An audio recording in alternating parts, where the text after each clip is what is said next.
I got the job at Mel's Diner 3 weeks after I moved out of my parents' house. It was a 24-hour place off Route 9 with cracked vinyl booths and a jukebox that hadn't worked since 2003. The pay was terrible, but they were willing to hire someone with literally zero experience. My first closing shift was on a Wednesday in late September. It started awful and got worse within a few hours. A trucker left a 5-cent tip on a $40 check. A woman threw her plate at me because I brought her scrambled eggs instead of hash browns, even though I had repeated her order back to her twice. And 2 guys in a corner booth kept making kissing sounds every time I walked past. By 11, I was counting down the minutes until midnight. My feet hurt. My apron was stained with ketchup and coffee, and I had already cried once in the walk-in freezer. That's when this guy walked in. He was maybe 32, dressed in a button-down shirt and clean jeans. He smiled when he sat down at the counter and asked how my night was going, and actually listened when I said it had been rough. He ordered a coffee and pie and left a $20 tip on an $8 check, and told me I seemed to be doing a good job despite everything. After the night I'd had, that kindness felt like oxygen. We talked while I wiped down tables. He said his name was Danny. He worked in sales and traveled a lot. He was passing through on his way to Albany. Danny was cheesy in places, but he was easy to talk to. Around 11:40, he asked if I wanted to grab a drink after my shift, said there was a bar still open a few miles down the road, and that I looked like I could use one after the night I'd had. I hesitated. My mom drilled it into me never to go anywhere with strange men, but Danny didn't feel like a stranger anymore.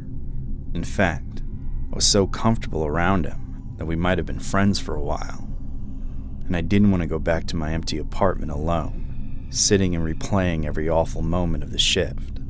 So I said yes. Danny smiled and said he'd wait outside. He told me he was driving a silver BMW that'd be parked near the road. The last customer left at 11:55. I helped the night cook Carlos finish closing, grabbed my jacket, and clocked out at 12:15. The parking lot was dark. The overhead lights had been busted for weeks, and nobody had bothered to fix them. I could see a silver car idling near the edge of the lot with its headlights off. I walked toward it. I was maybe 30 feet away when I felt somebody tug at my jacket from behind. I spun around to this shady-looking guy in a dark hoodie, grinning down at me. He was short but bulky. Most of his face was ducked under the hoodie, but I could see the yellow crooked teeth followed by a piercing on the upper lip. My heart started pounding. He leered at me as he stepped closer, gripping my arm so tightly his fingers dug into my flesh. He told me to be quiet, that we were just going for a ride. I looked toward the BMW. Danny was standing outside the driver's door now, watching. I screamed at him to come and help me. He didn't move. His face was flat, expressionless. My brain caught up. This was all planned. Danny was being nice to me, so I'd trust him and follow him outside alone. I screamed and dropped straight down, letting my weight go completely dead. The man wasn't expecting it. He stumbled forward and lost his grip on my arm for just a second. Without giving him time to recover, I stomped down hard on his foot with my heel and dashed straight for the diner. I pounded and screamed at the glass door with both fists until Carlos looked up from where he was mopping and rushed to unlock it. I shoved past him and told him to lock it again and to call the police. Through the window, I could see the BMW. Both men had already gotten in. The car backed up slowly, turned toward the exit, and drove away. Carlos called 911. I sat on the floor behind the counter with my knees pulled up to my chest, shaking so hard my teeth were chattering. 2 officers showed up 20 minutes later. They took my statement, checked the parking lot, and found nothing. One of them said the cameras outside hadn't worked in over a year. They asked what the man looked like. I realized I couldn't remember much except for an easy smile, brown hair, and an average-looking face. Danny looked so normal it was almost forgettable. Maybe that was the whole point. The officer said to keep an eye out, but without plates or a clear description, there wasn't much they could do. He asked if the man had said where he was from or where he was going. I remember him saying Albany, but then I wondered if anything he'd said was true. I quit the next day without even going back for my last paycheck. Carlos dropped it off at my apartment the following week. My mom wanted me to move back home. I told her I was fine, that it was just bad luck that I was at the wrong place at the wrong time. But I couldn't sleep in my apartment anymore. Every sound in the hallway makes me freeze. I got a new job a month later at a coffee shop that closed at 6. I only work day shifts now. I never walk to my car alone, even in broad daylight, and I don't talk to customers beyond what's necessary. I try to be super cautious now, but it doesn't stop me from thinking about that one time when I wasn't. My 16-year-old daughter, Anya, was on her way home from volleyball practice that Wednesday evening when a drunk driver ran a red light on her. The bystanders called the ER, but it was too late. She left a void in my heart and home that I couldn't fill no matter what. I had already lost my husband to cancer 4 years back, and there was nothing left for me in the city anymore. So I moved into the farmhouse 3 months after the funeral. It had been my aunt's before she passed and was left to me in her will. It sat on 12 acres with no neighbors for 2 miles. I set up Anya's things in the upstairs bedroom, still in boxes. I told myself I'd unpack her belongings eventually and turn her bedroom into a proper memorial, but I simply couldn't go in there without breaking down. My dog Cooper slept in my room most nights. He was a lab mix. Anya picked him out from the shelter when she was 10. About 6 weeks after I moved in, I noticed something odd. I was coming back from the grocery store around dusk when I looked up at the house and felt the curtain in Anya's window move slightly, as if someone had been standing there and ducked after seeing me. I stood in the driveway staring at it, telling myself it was the wind. Maybe I left a window open. But when I went inside and checked, all the windows were locked. That night, Cooper kept pacing the hallway outside my bedroom, stopping in front of Anya's closed door and growling low in his throat. I got up, put my ear against the door, and listened, but everything was exactly how it should be. I went back to bed, but I didn't sleep much. Over the next 2 weeks, small things kept happening. I'd turn off the kitchen light before bed and find it on again in the morning. The television would be on a different channel than I left it. Once I found the back door unlocked, even though I was certain I'd bolted it. I called the sheriff. They came and searched the property, but didn't find anything. The officer said old houses settle, locks can be tricky, and I should consider getting an alarm system if I were worried.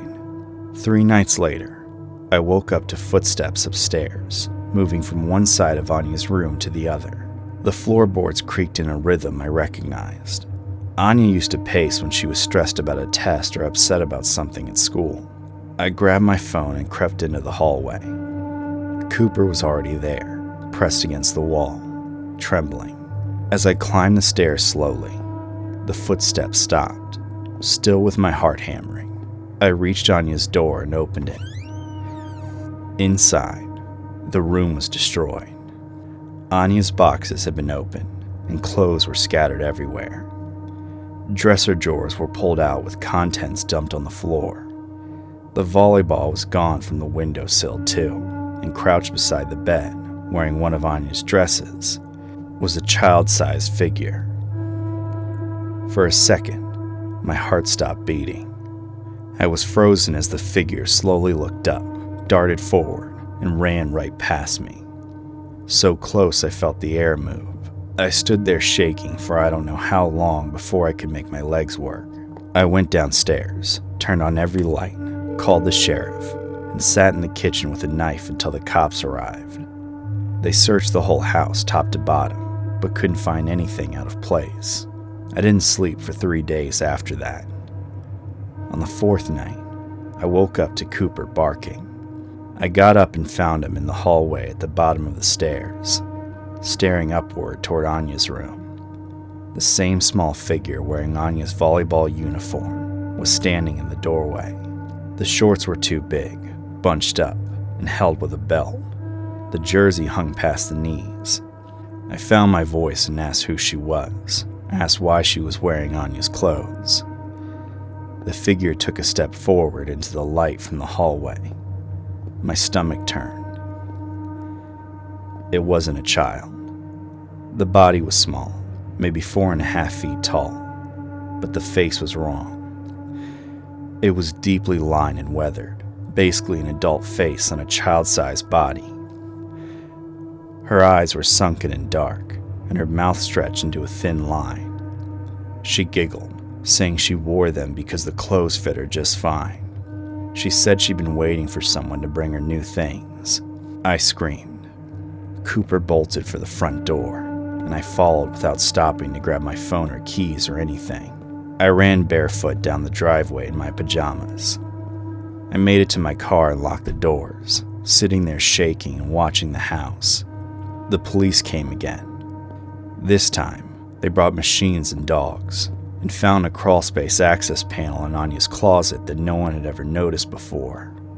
Behind it was a 3-foot-high space, running the length of the upstairs. Inside, they found blankets, food wrappers, and empty water bottles. Anya's volleyball was there too, along with a collection of her clothes neatly folded in the corner. The woman had been living up there for weeks, maybe longer than that. They searched the woods for hours, checked abandoned buildings, and talked to neighbors miles away. But nobody had ever seen her. I moved out that same day, stayed in a motel while my brother helped me pack everything. I sold the farmhouse within a year for half of what it was worth. Anya's things are in storage now. I can't bring myself to go through them without thinking about that woman wearing her clothes, sleeping in that crawl space right above where I thought I was keeping Anya's memory safe. Last week, I got a call from the new owners of the farmhouse. They wanted to know if I left any of my daughter's things behind. I told them I'd taken everything. They said they'd found a volleyball in the woods behind the house. Asked if I wanted it back.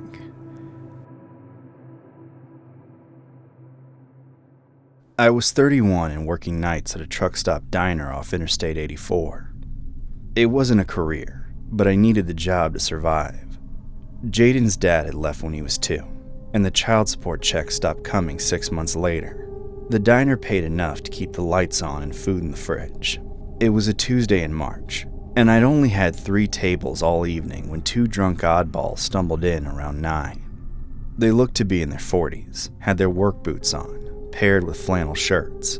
They were loud from the moment they sat down, but it wasn't the first time we were dealing with nuts.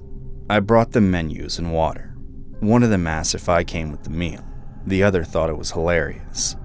I kept my face neutral and asked what they wanted to drink. The first one leaned back in the booth and looked me up and down slowly. He said he'd take whatever I was offering. I told them I'd give them a minute to look at the menu. Over the next 20 minutes, it got worse. Every time I walked past, one of them made nasty comments. They asked if I was single, made remarks about my body, and even blocked my path when I tried to leave their table. I kept smiling, stayed polite, and reminded myself how much I needed the job and tips for Jaden, until one of them grabbed my wrist. I was reaching across to refill the water when his hand shot out and wrapped around my arm. He pulled me closer and said I should sit down and have a drink with them. He started blabbering about things he'd do to me. I tried to yank my hand back, but he wouldn't let go. The other guy kept laughing. Tears welled up in my eyes. I was pissed and desperate. Without thinking twice, I raised my hand and slapped him hard. The sound echoed through the whole diner, and both of them went quiet. The one I'd slapped stared at me with his mouth half open as his cheek turned red. My manager, Frank, came yelling out of the kitchen. He'd seen the whole thing through the service window and threatened to call the cops if they didn't leave immediately. They walked out slowly, still looking at me. The one I'd slapped said I'd regret that. His friend laughed and said something I couldn't quite hear. Frank walked them to the door and watched them get into a pickup truck. He came back and asked if I was okay. I said I was fine, that I just wanted to finish my shift. The rest of the night passed without incident. We closed at 11. I clocked out, grabbed my purse, and walked to the parking lot to find all 4 tires on my Honda were slashed. Unfortunately, Frank had already left, so the diner was locked, and my phone showed only 8% battery. I called a tow truck. They said they can't make it for 2 hours. I asked for a cab. The dispatcher said they could send one, but it would take at least 40 minutes. I couldn't wait in the parking lot that long with only 8% battery and no lights in sight except the one flickering pole lamp by the dumpster. So I started walking towards the gas station a quarter mile down the access road. I made it maybe 300 yards when headlights slowed behind me as a pickup truck pulled onto the shoulder. And then the 2 oddballs from earlier got out. Without wasting a second, I bolted. I cut across the drainage ditch, right into the woods behind the truck stop. Branches whipped against my face, but I didn't stop. I could hear them behind me. One of them was yelling my name. The other one was laughing. Suddenly, my foot caught on something, a root or a rock, and I went down hard. My knee slammed into the ground and pain shot up my leg. I tried to stand and couldn't. My ankle rolled under me, and I fell again. When I put weight on my left leg, it buckled. Something was broken or badly sprained. I crawled forward on my hands and knees and pulled myself deeper into the woods. My phone had fallen somewhere behind me. I could see the glow of the flashlight they were using, sweeping back and forth between the trees. Luckily, I found a fallen log and wedged myself behind it. I pressed my hand over my mouth to keep quiet. My breath was coming in short gasps I couldn't control. The flashlight beam passed over the log and kept moving. They were maybe 20 feet away. I could hear them talking to each other, arguing about which direction I'd gone. One of them said I couldn't have gotten far. I stayed completely still. My leg was throbbing. I could feel something warm running down my shin, probably blood from where I'd hit the ground. They searched for what felt like hours. Their voices got farther away before they'd be closer again. At one point, one of them stood so close to the log I could smell cigarette smoke. Eventually, their voices faded. I heard a truck door slam in the distance and the engine humming away. I still waited another 30 minutes before I pulled myself upright using the log and started limping back toward the road. I found my phone in the dirt. The screen was cracked, but it was still working. It still had 2% battery. I called 911 and whispered my location. The dispatcher kept me on the line until the ambulance arrived. They found me sitting against a tree about 50 yards from the truck stop, covered in mud and blood. My leg was fractured in 2 places. They kept me in the hospital overnight for observation. The police took my statement the next morning. I gave them descriptions and told them about the truck. They said they'd look into it, but without plates, there wasn't much they could do. I quit the diner the day I got out of the hospital, told Frank over the phone. He said he understood and that he was sorry. One of my friends helped me get a remote job 3 weeks later at a call center. So I work from home now and avoid going after dark anymore. Jaden is only 5, but way more mature than kids his age. Maybe he couldn't get the whole story, but he knows his mommy survived something horrible. Over time, he may forget it. But I know I won't. I bought the house in May, right after I got the promotion at work. It was a small 2-bedroom in a quiet suburban neighborhood where everyone minded their own business. The price was reasonable. The inspection came back clean, and I could finally afford to live alone. The neighbor to my right, Mr. Henry, seemed normal enough at first. I saw him once during the walkthrough. He was an older man in his 50s working in his garden. He waved and I waved back. I moved in on a Saturday and spent the weekend unpacking boxes and arranging furniture. Sunday evening, I was carrying the last load in from my car when I noticed him standing at his upstairs window, looking down at me. I figured he was just curious about the new neighbor. But over the next week, I started noticing a pattern. Every time I came home from work, he'd be at that same window, standing still as a statue, peering down at me. I mentioned it to my coworker, Diane. She said old people get bored and that he probably didn't mean anything by it. I tried to believe that. 3 weeks in, I was taking a shower before bed. It was around 10:30, and I had the bathroom window cracked to let out the steam. The window was frosted glass, high enough that nobody could see in unless they were standing on something. I was rinsing shampoo out of my hair when I saw a bright flash of light through the frosted glass. I froze for a second before I turned off the water and wrapped a towel around myself. My hands were shaking. I killed the bathroom light and stood in the dark, trying to listen over the sound of my heartbeat. I could hear shuffling outside before hurried footsteps seemed to move away toward the fence line. I went to my bedroom window that faced his yard. In the dim light from his porch, I saw a shadow moving back toward his house. I didn't sleep that night, kept every light on and checked the locks on all the windows and doors at least a dozen times. The next morning, I called the police and told them what happened. They sent an officer out who took a report and said they talked to my neighbor. But without proof, it was difficult to do anything. He suggested I install curtains in all my windows and maybe get some motion sensor lights. I did both that same day, but it didn't stop. My dog Bailey started acting strange. She was a golden retriever and friendly with everyone, but she started barking in my bedroom window every night around midnight. She was pretty aggressive in a way I'd never seen before. One night, I looked out and saw fresh cigarette butts by my back fence. I don't smoke, nor do any of my friends who visited. The realization that someone could be lurking around my house made me paranoid. I started closing all my curtains before it got dark, stopped going outside after sunset, and toggled with my routine so I wasn't coming home at the same time every day. That Tuesday night, I'd gone to bed around 11. Bailey was on the floor beside me, already asleep. I was just starting to drift off when she bolted upright and started barking at the window.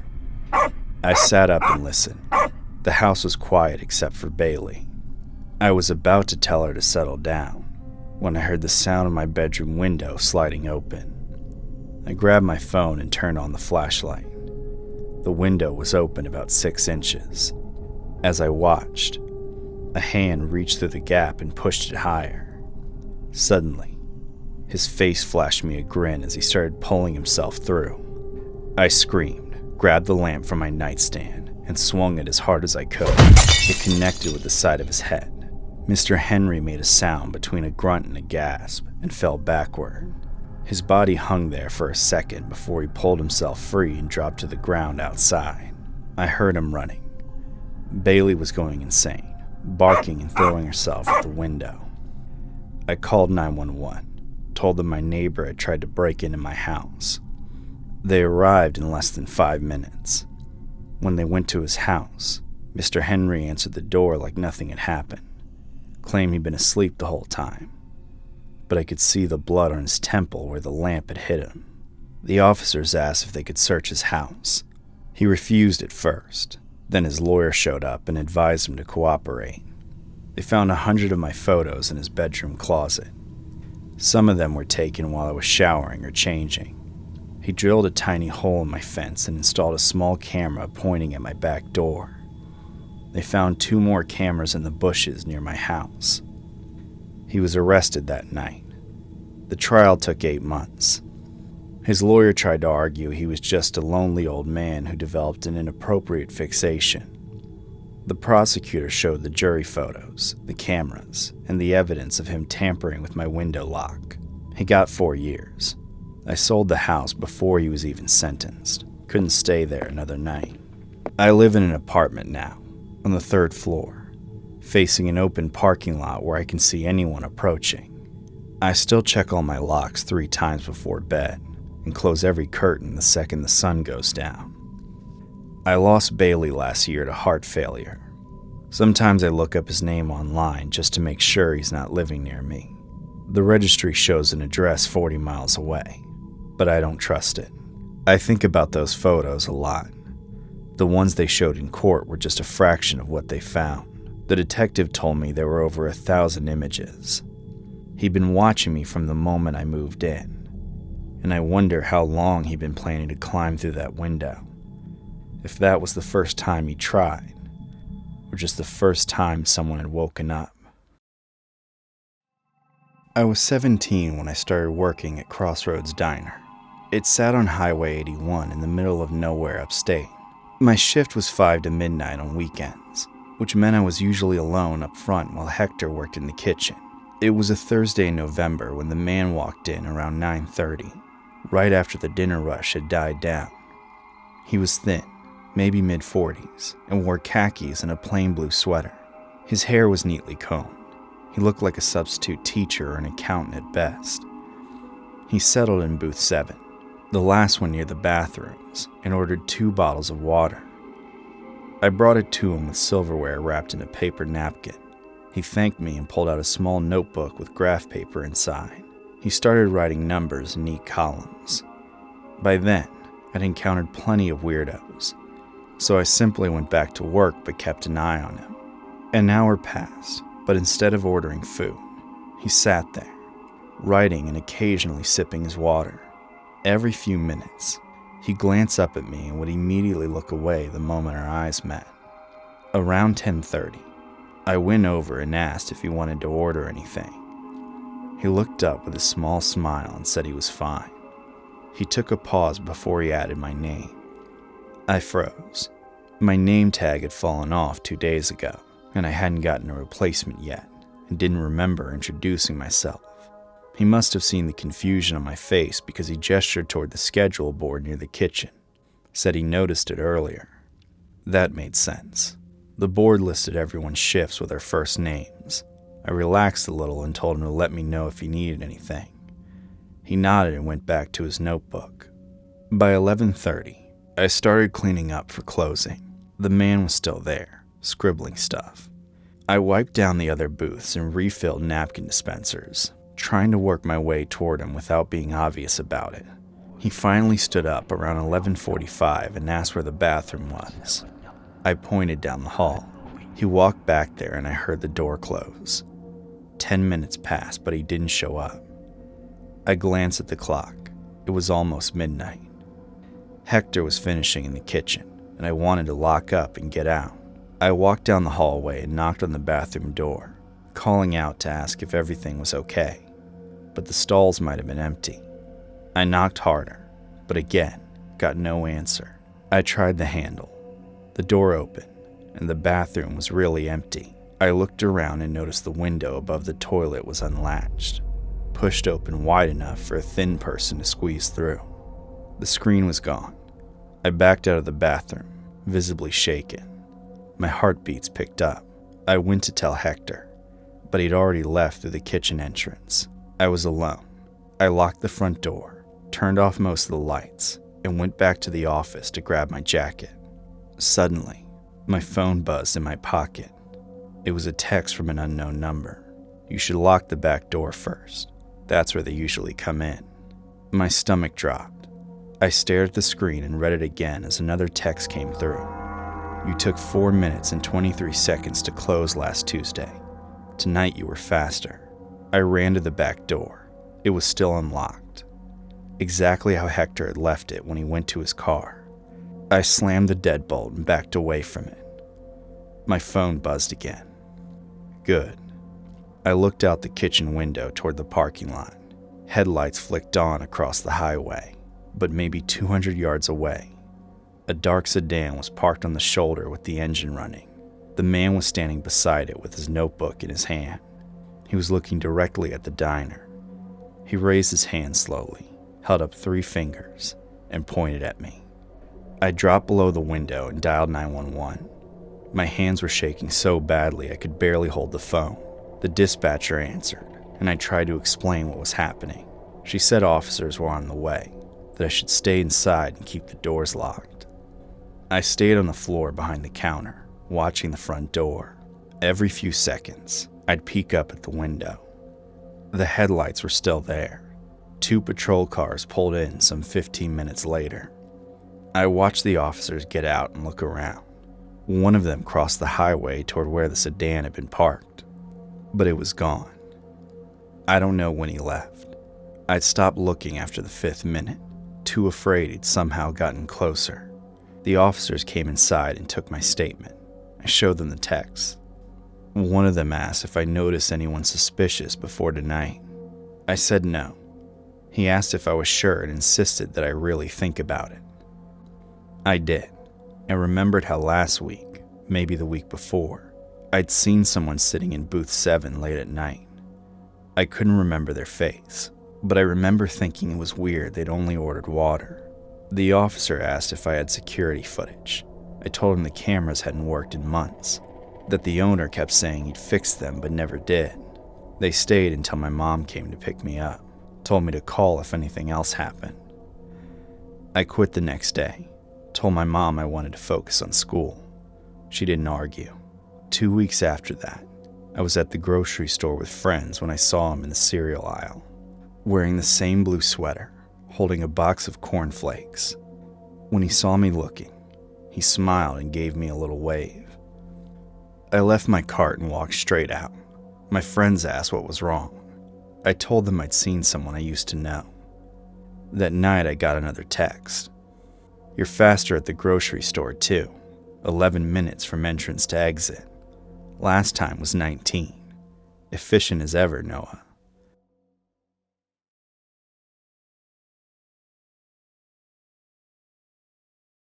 I was 12 when we moved into the house on Palm Street.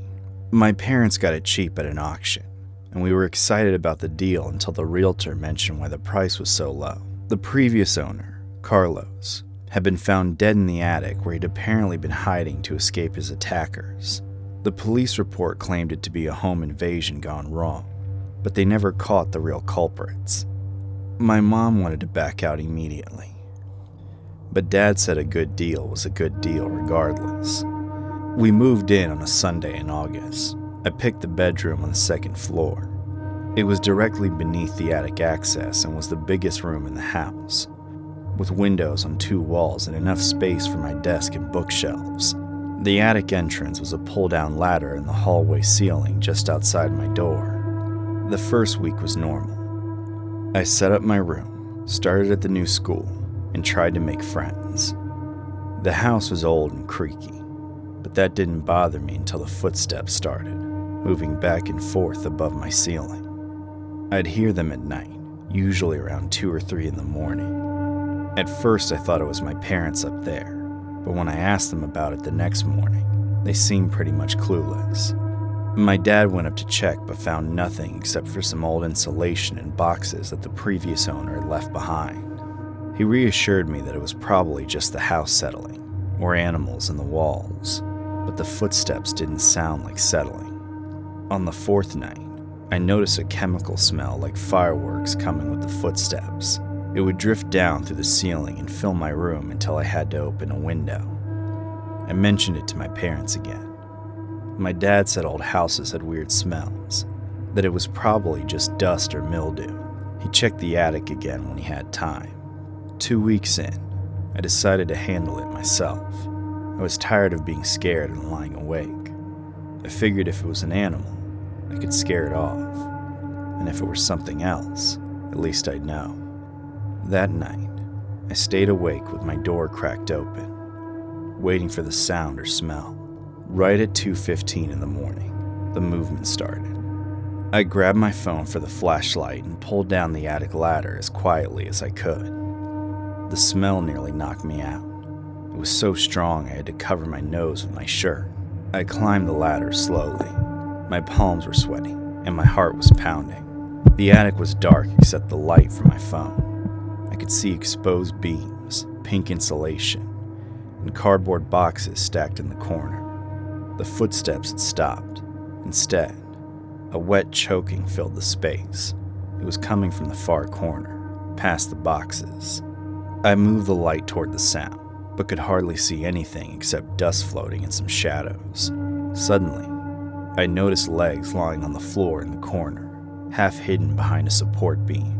As I crept closer, I could see a torso and an arm stretched out. My phone light shook in my hand. The man was on his back, wearing a white shirt that was dark and wet across the chest. His mouth was open. Blood was trickling from the corner, running down their neck and pooling on the wooden floor. Their eyes were open, and they were staring directly at me. I opened my mouth to scream, but no sound came out. Just then, they blinked. I stumbled backward, nearly dropping my phone. The figure on the floor made that choking sound again. Their chests heaved like they were trying to breathe. I watched in horror as their fingers twitched against the wood. Their mouth stretched into a sick smile, and blood bubbled between their teeth. I screamed and ran for the ladder, fell down the last 3 rungs, and hit the hallway floor hard. My dad's bedroom door flew open, and he came running out asking what was wrong. I pointed up at the attic, trying to get words out. Told him there was someone up there and they were dying. My dad climbed up with his own flashlight. I heard him moving around up there, opening boxes and checking behind the beams. He came back down 5 minutes later, said the attic was empty. I insisted I'd seen someone, described exactly where they'd been lying, what they looked like. My dad said I'd had a nightmare, that I'd probably been sleepwalking, and told me to go back to bed. The next morning, I asked the kid next door about the house. He was a few years older than me and had lived on the street his whole life. He said Carlos had been running some kind of illegal operation out of the attic. When it went bad, he tried to hide up there. The people who came for him found him anyway.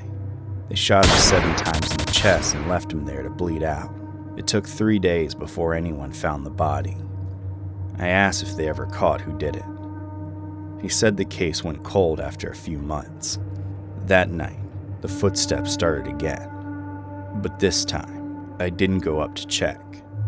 I put headphones in and turned my music up loud enough to drown them out. I didn't go near the attic after that. I didn't even like walking past the ladder in the hallway, because sometimes, late at night, I could still smell the gunpowder seeping through the ceiling. And sometimes, I heard that wet choking sound mixed in with the footsteps. The moment I turned 18, I moved out of the house. I told my parents I wanted to be closer to college, even though I'm only going to community school 20 minutes away. My parents still live in that house. They think I'm being dramatic, but I know what I saw up there.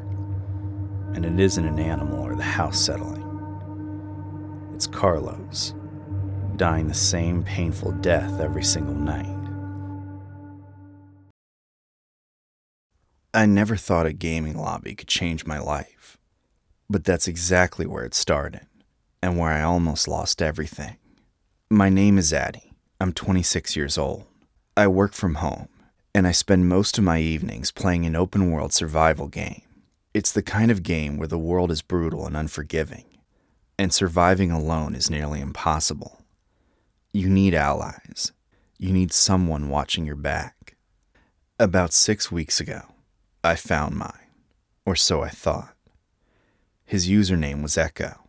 He appeared in my server one evening, offering to help me clear a particularly brutal area I've been stuck on for days. He knew exactly what he was doing.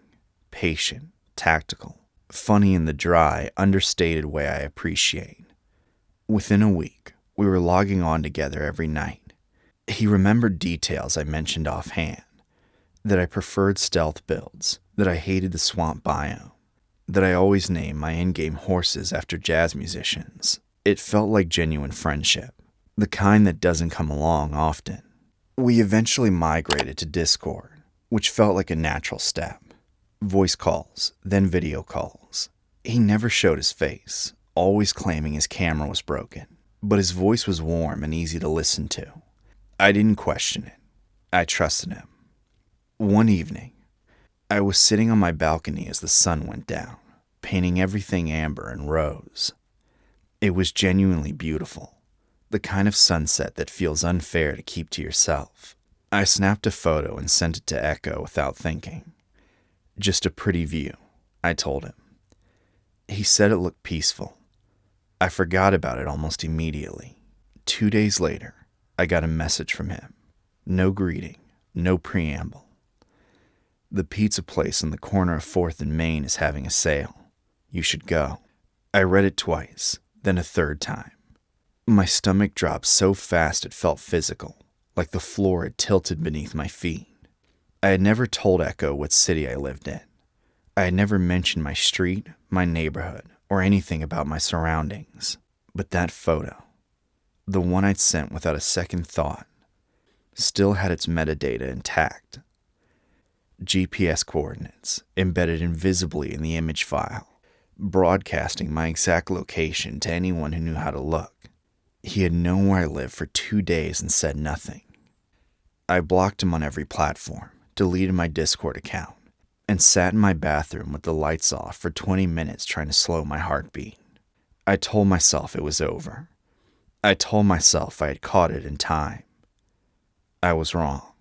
That night, around 9 o'clock, my phone buzzed with a notification from a food delivery app I hadn't opened in weeks. Your order is outside. I hadn't placed an order. I walked to the front door and looked through the peephole. A delivery driver stood on my porch, a large bag in his hands, completely unsuspecting.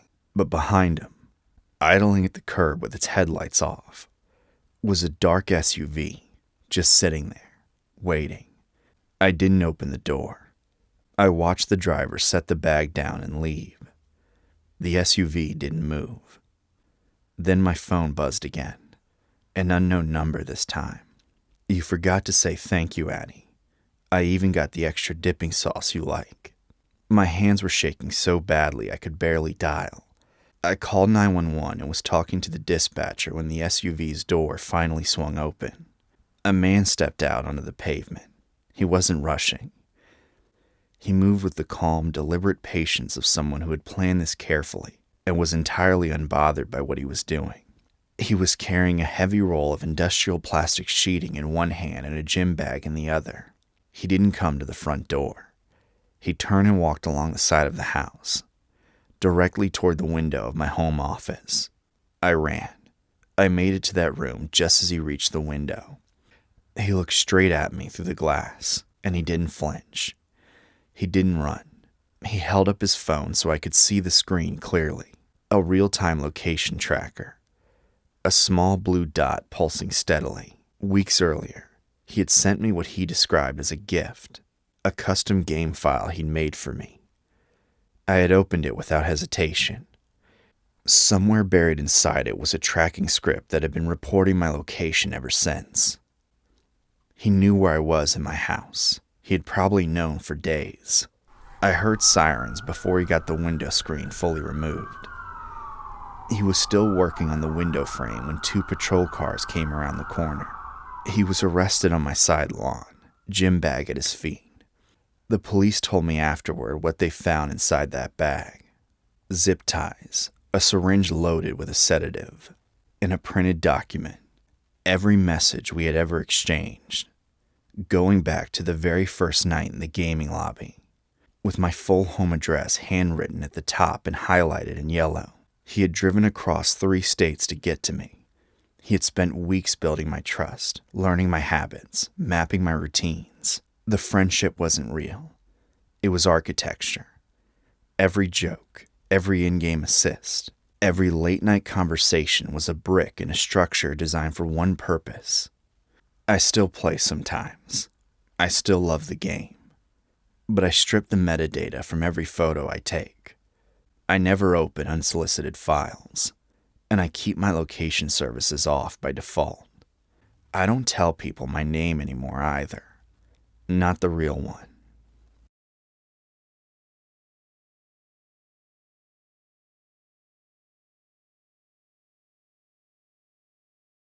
I'm a 20-year-old female, but at the time I was 18.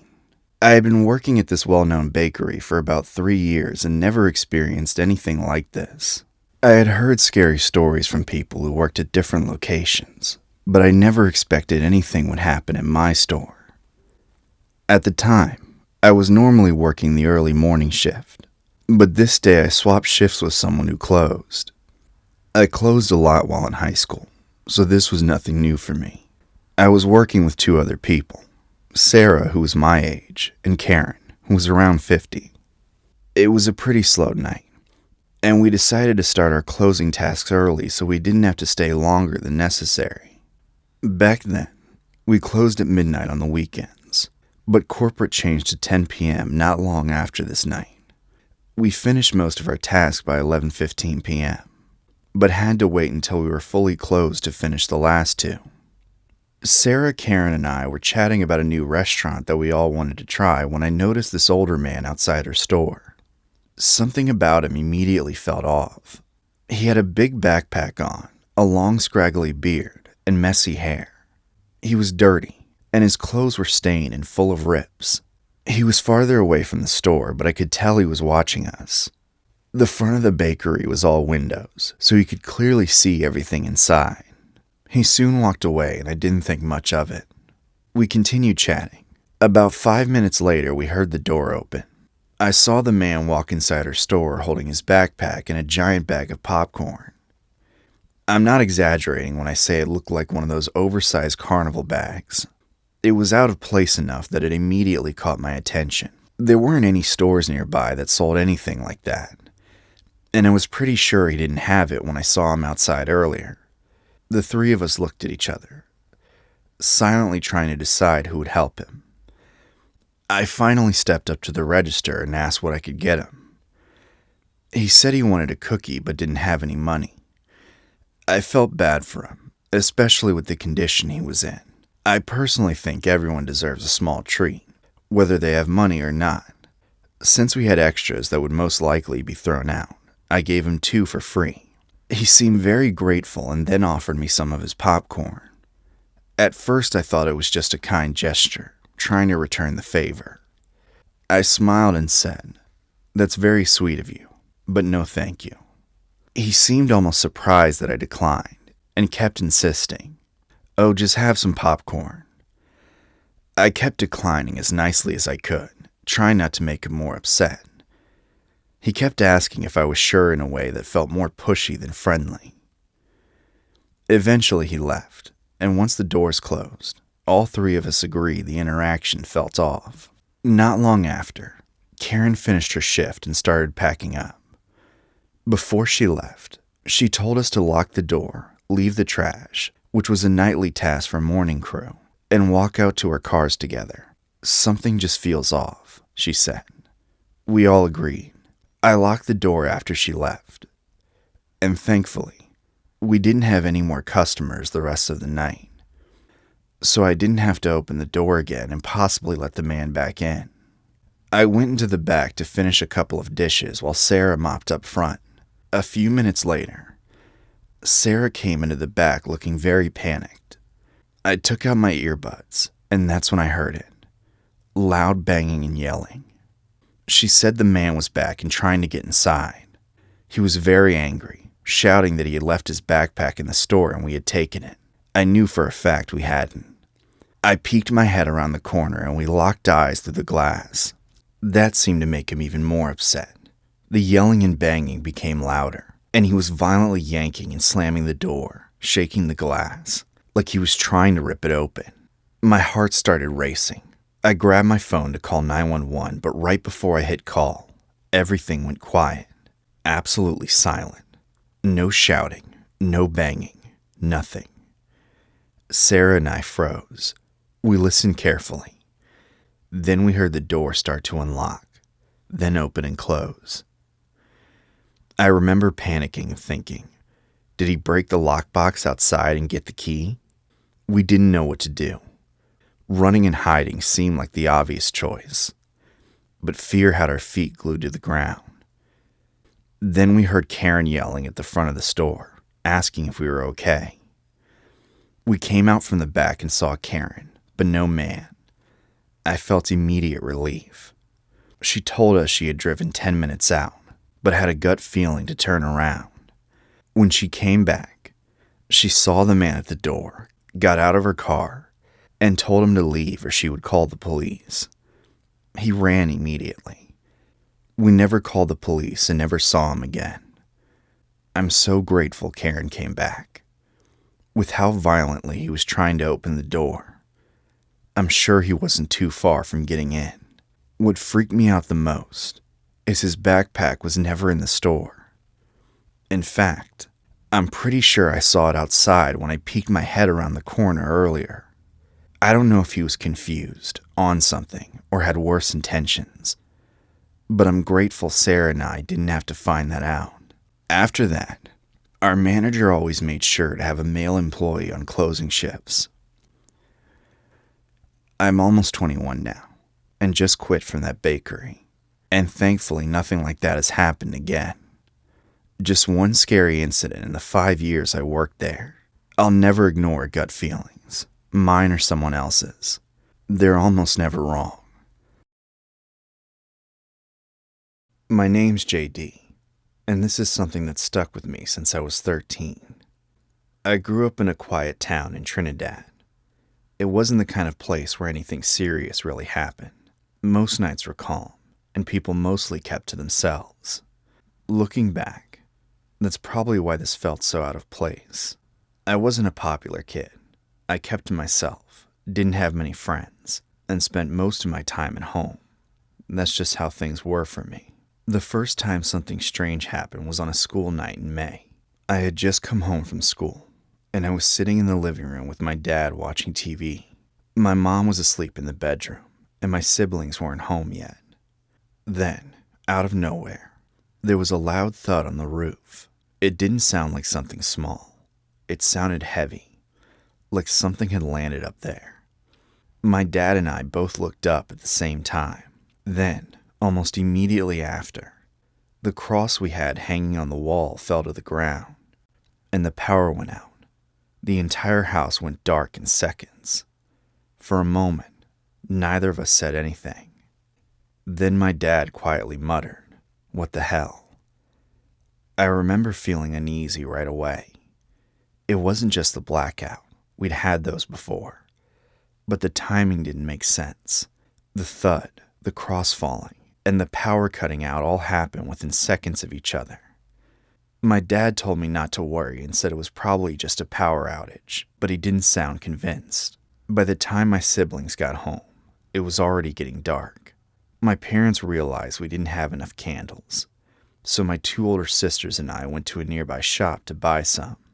The shop wasn't far, but when we got there, my sisters ran into friends and started talking. I kept telling them we should go, but they brushed me off. What should have taken 15 minutes turned into almost 2 hours. By the time we started walking back, it was dark, around 7. Most of the street lights weren't working because of the outage, and the road felt a lot quieter than usual. On the way home, I told my sisters I needed to pee, so I stepped off near some bushes. At first, everything felt normal. Then I got that feeling. That sudden, heavy awareness that someone or something was watching me. I stopped and stared into the bushes. I couldn't see anything clearly, but I couldn't shake the feeling. It was like something was standing just out of sight, completely still, just watching. My sisters called my name from the road. "JD, hurry up. Mom and Dad are waiting." That snapped me out of it. I rushed back to them and didn't say anything. I knew they wouldn't take me seriously. When we got home, we lit the candles and settled in. Eventually, everyone went to bed. Everyone except me. I couldn't sleep. I kept thinking about that feeling in the bushes. Every time I closed my eyes, I pictured something standing there in the dark. At some point, one of my sisters woke up. The candle in her room had burned out, and everything was pitch black again. She started calling for my mom. "Mommy?" No response. She said it again, louder. "Mommy?" Then, from outside the window, something answered. "Mommy." I sat up instantly. My sister froze. The voice didn't sound right. It didn't sound human. It sounded like something trying to copy the word, but not understanding how it should actually sound. For a few seconds, neither of us moved. Then it said it again. "Mommy." Same voice, same tone. My chest felt tight, and the air in the room felt heavy. I looked at my sister, and she was already staring at me. That was when I knew I hadn't imagined it. Before anything else could happen, my older brother woke up and got annoyed that we were making noise.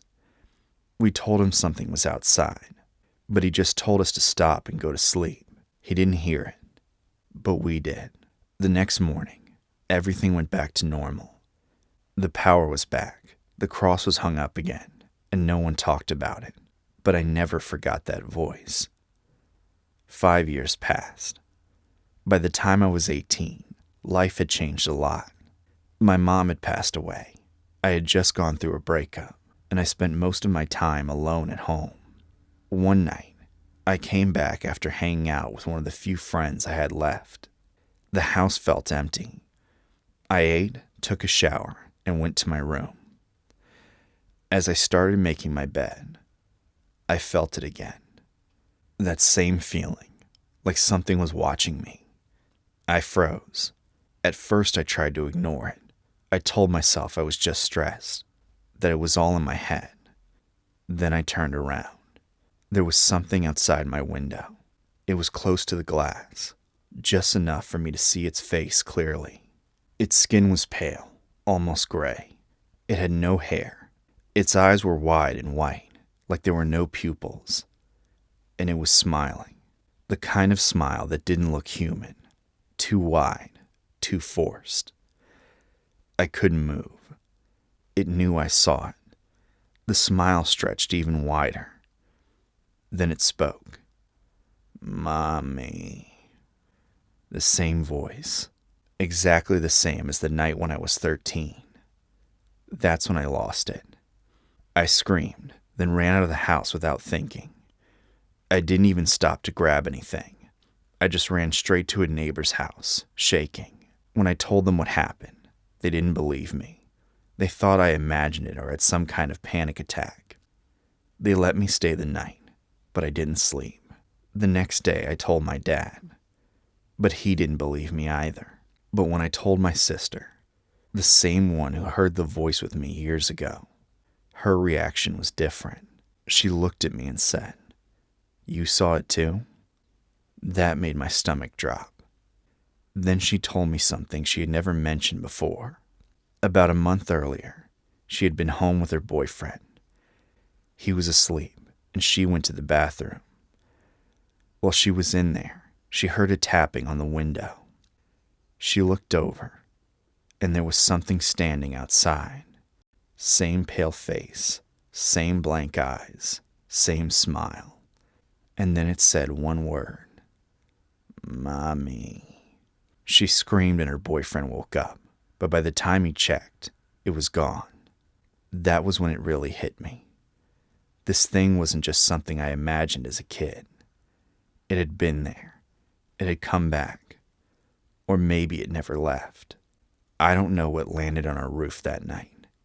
I don't know why the cross fell, or why the power went out at that exact moment. And I definitely don't know what that thing is. But I know what I saw. And I know my sister saw it too. Even now, I hate looking out windows at night, especially when the room is dark and the glass turns into a reflection, because sometimes, when I catch my reflection just right, it almost feels like I'm not the only one looking back. My name's Donovan, and this is something that stuck with me for most of my life. I grew up in Denver, in a part of the city that wasn't exactly safe. I was around 7 or 8 at the time, the oldest of 5 kids, and we lived in a small apartment complex where something was always happening. Fights, screaming, police showing up almost every night. It was just normal to us. My dad worked long shifts, usually from 3 p.m. to 3 a.m., so most nights it was just my mom trying to keep everything together. She always told us things were fine, that we were safe. But even at that age, I knew she didn't fully believe that. There was one night that felt different. I remember it clearly because of how quiet it was. No yelling, no sirens, nothing. Even my mom noticed it. We were just sitting there watching TV, almost enjoying the silence for once. Then, out of nowhere, a scream cut through the complex. It was so loud and sudden.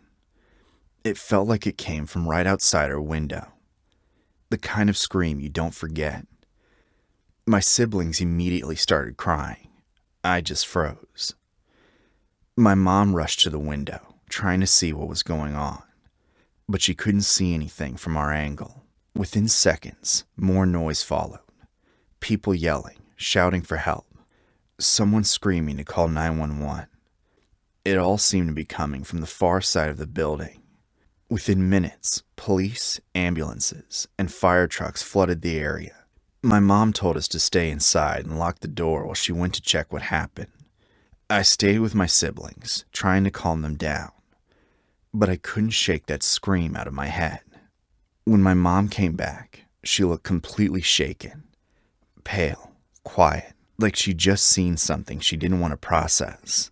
I kept asking her what happened, but she wouldn't tell me.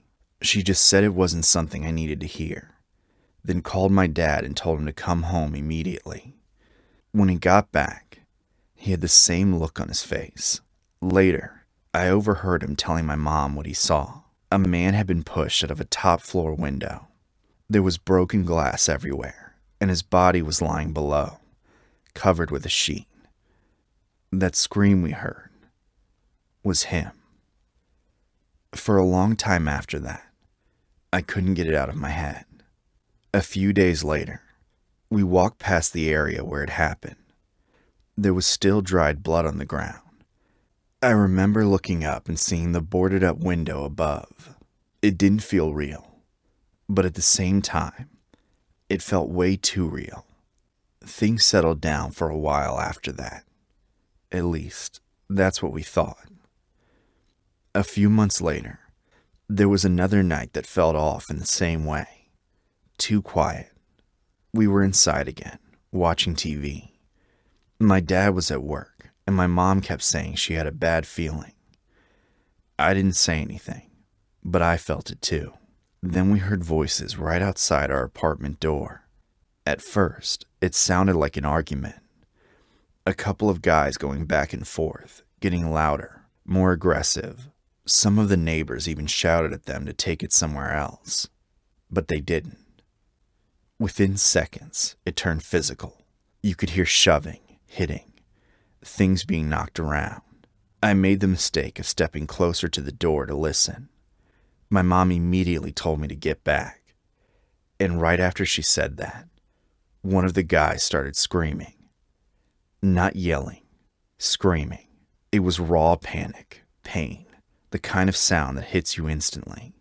I ran straight back to my mom crying, and my siblings followed. The screaming didn't stop. We could hear him stumbling down the hallway, banging on doors, begging for help. At one point, he even hit our door. My mom shouted through it that the police were coming. By the time emergency services arrived, everything went quiet again. A few days later, a detective came by and spoke to my mom. He told her it was a drug deal that went bad. 2 men had been stabbed. One survived. The other didn't make it. That was the moment my mom decided we were leaving. We moved to another part of the complex first, then eventually to a completely different neighborhood a couple years later. I thought that was the end of it. But it wasn't. Years later, when I was in my early 30s, I got a job at a warehouse doing early morning and overnight shifts. One day during a break, I stepped outside and started looking around, and something felt familiar. The layout, the buildings, the train tracks nearby. Then I saw it. The same apartment complex. I hadn't realized I was working that close to it. It felt like my body just locked up. All those memories came back at once. The scream, the stabbing, everything. I remember just standing there, staring at it, thinking there's no way. I tried to shake it off, but ever since that day, something felt off about working there, especially at night. Eventually, I started taking overnight shifts because the extra pay was too good to pass up. The problem was, the backside of the building was almost completely dark. No proper lighting, just empty space leading to old train tracks where people would hang around at night. Every time I was out there, I had this constant feeling that someone was watching me. Then one night, it finally happened. It was sometime around late spring, maybe May or June of 2022. I was outside loading delivery trucks. Everything was normal at first. I got to the third truck and started filling it with gas. That usually takes a few minutes, so I was just standing there, looking up at the sky, trying to relax. That's when I heard it. 2 loud pops. I didn't even need to think about it. I knew what it was. Gunshots. My heart instantly started racing. I dropped down, trying to figure out where it came from, but I couldn't see anything. It was just darkness. I had to make a decision fast. Stay where I was, or run. The problem was, I was standing right next to a truck with an open gas tank. If a stray bullet hit it, that could have been it.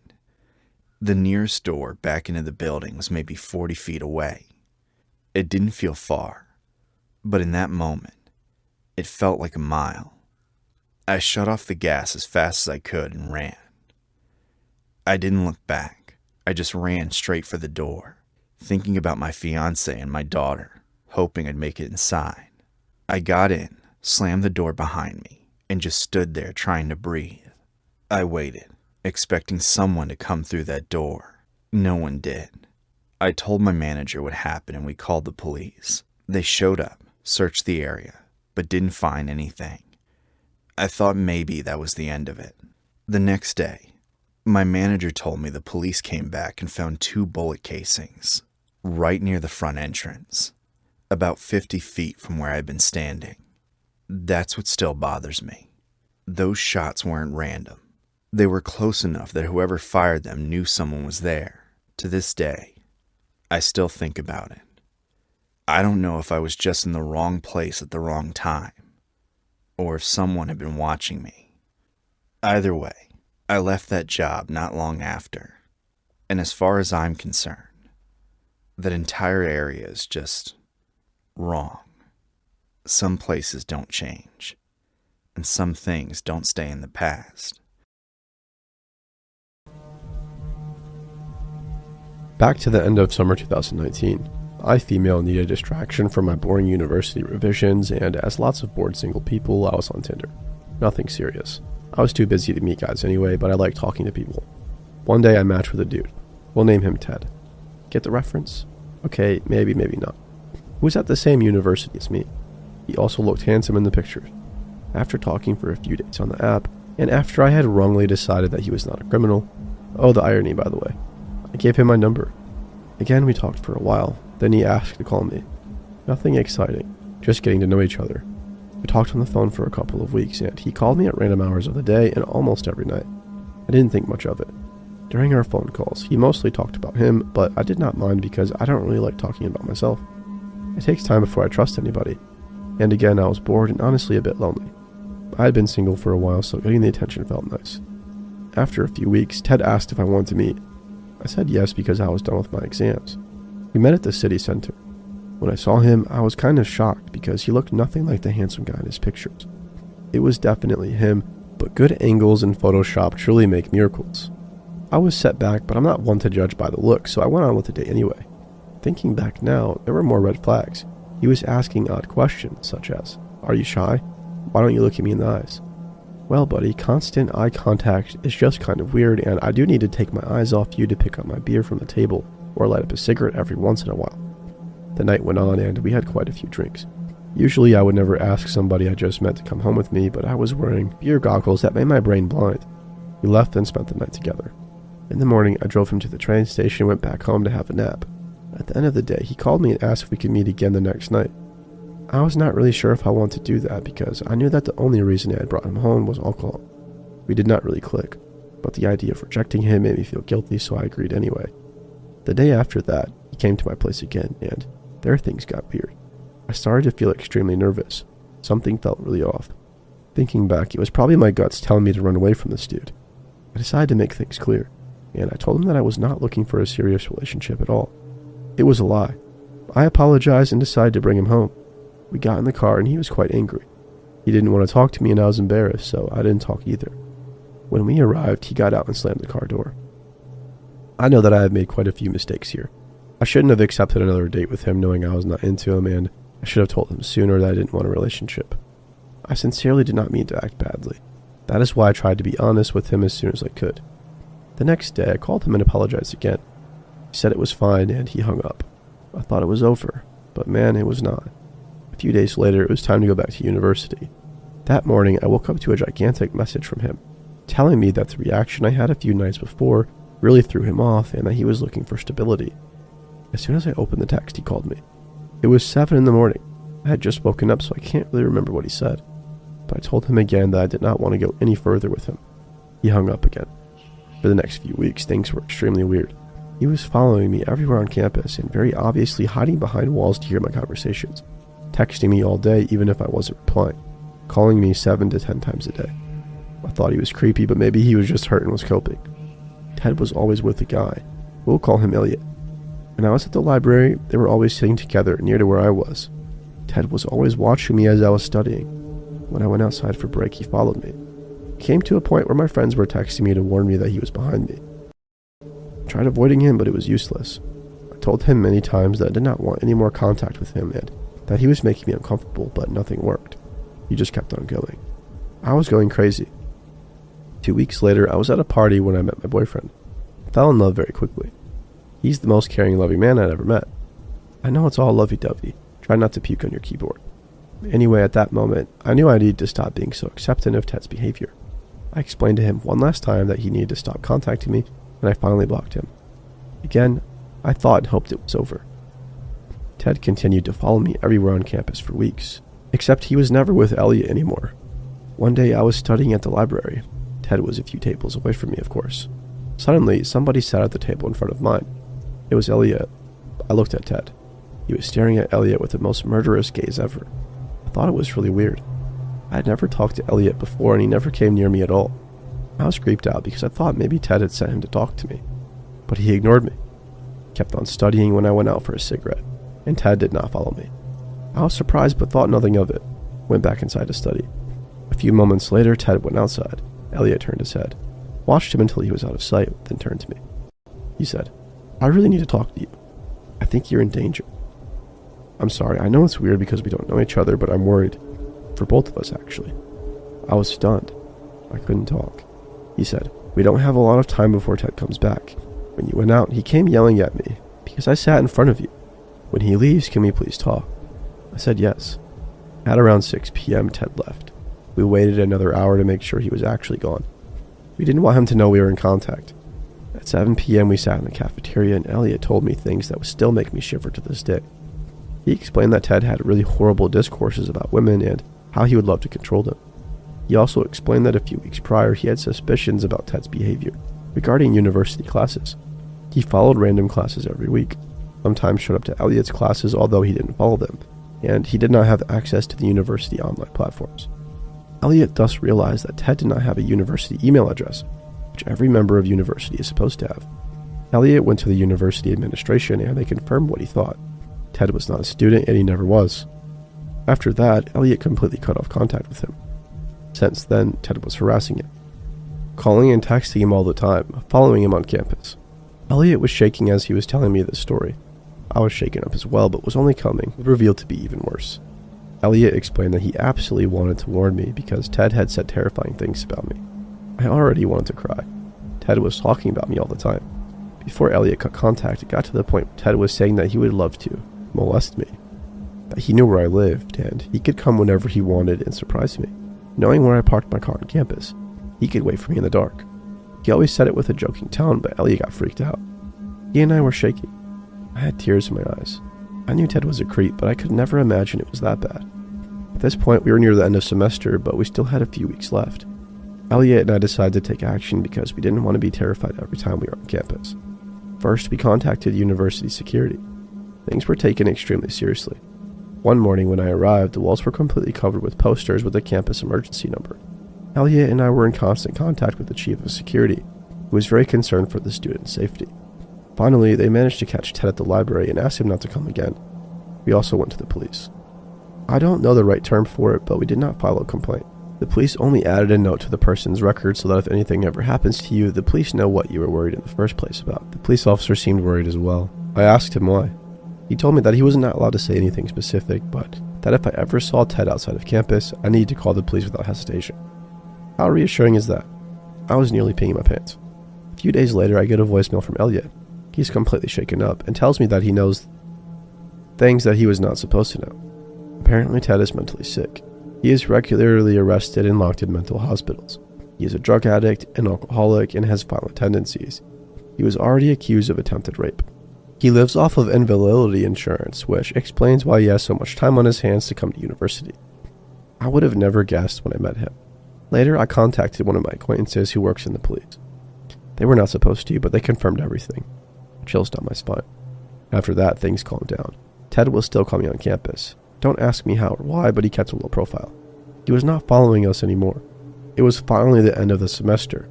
I went away for a few weeks and I never set a foot on campus. I felt relieved. When spring semester started, Ted was still there. Not following, but watching closely. I was freaked out all over again, but then COVID hit. Since then, all of our courses have been online. I have not yet seen Ted. I don't know if he's still creeping on people or if he is now officially a student. When I think of him, I'm still shaky. I just hope to never run into him again.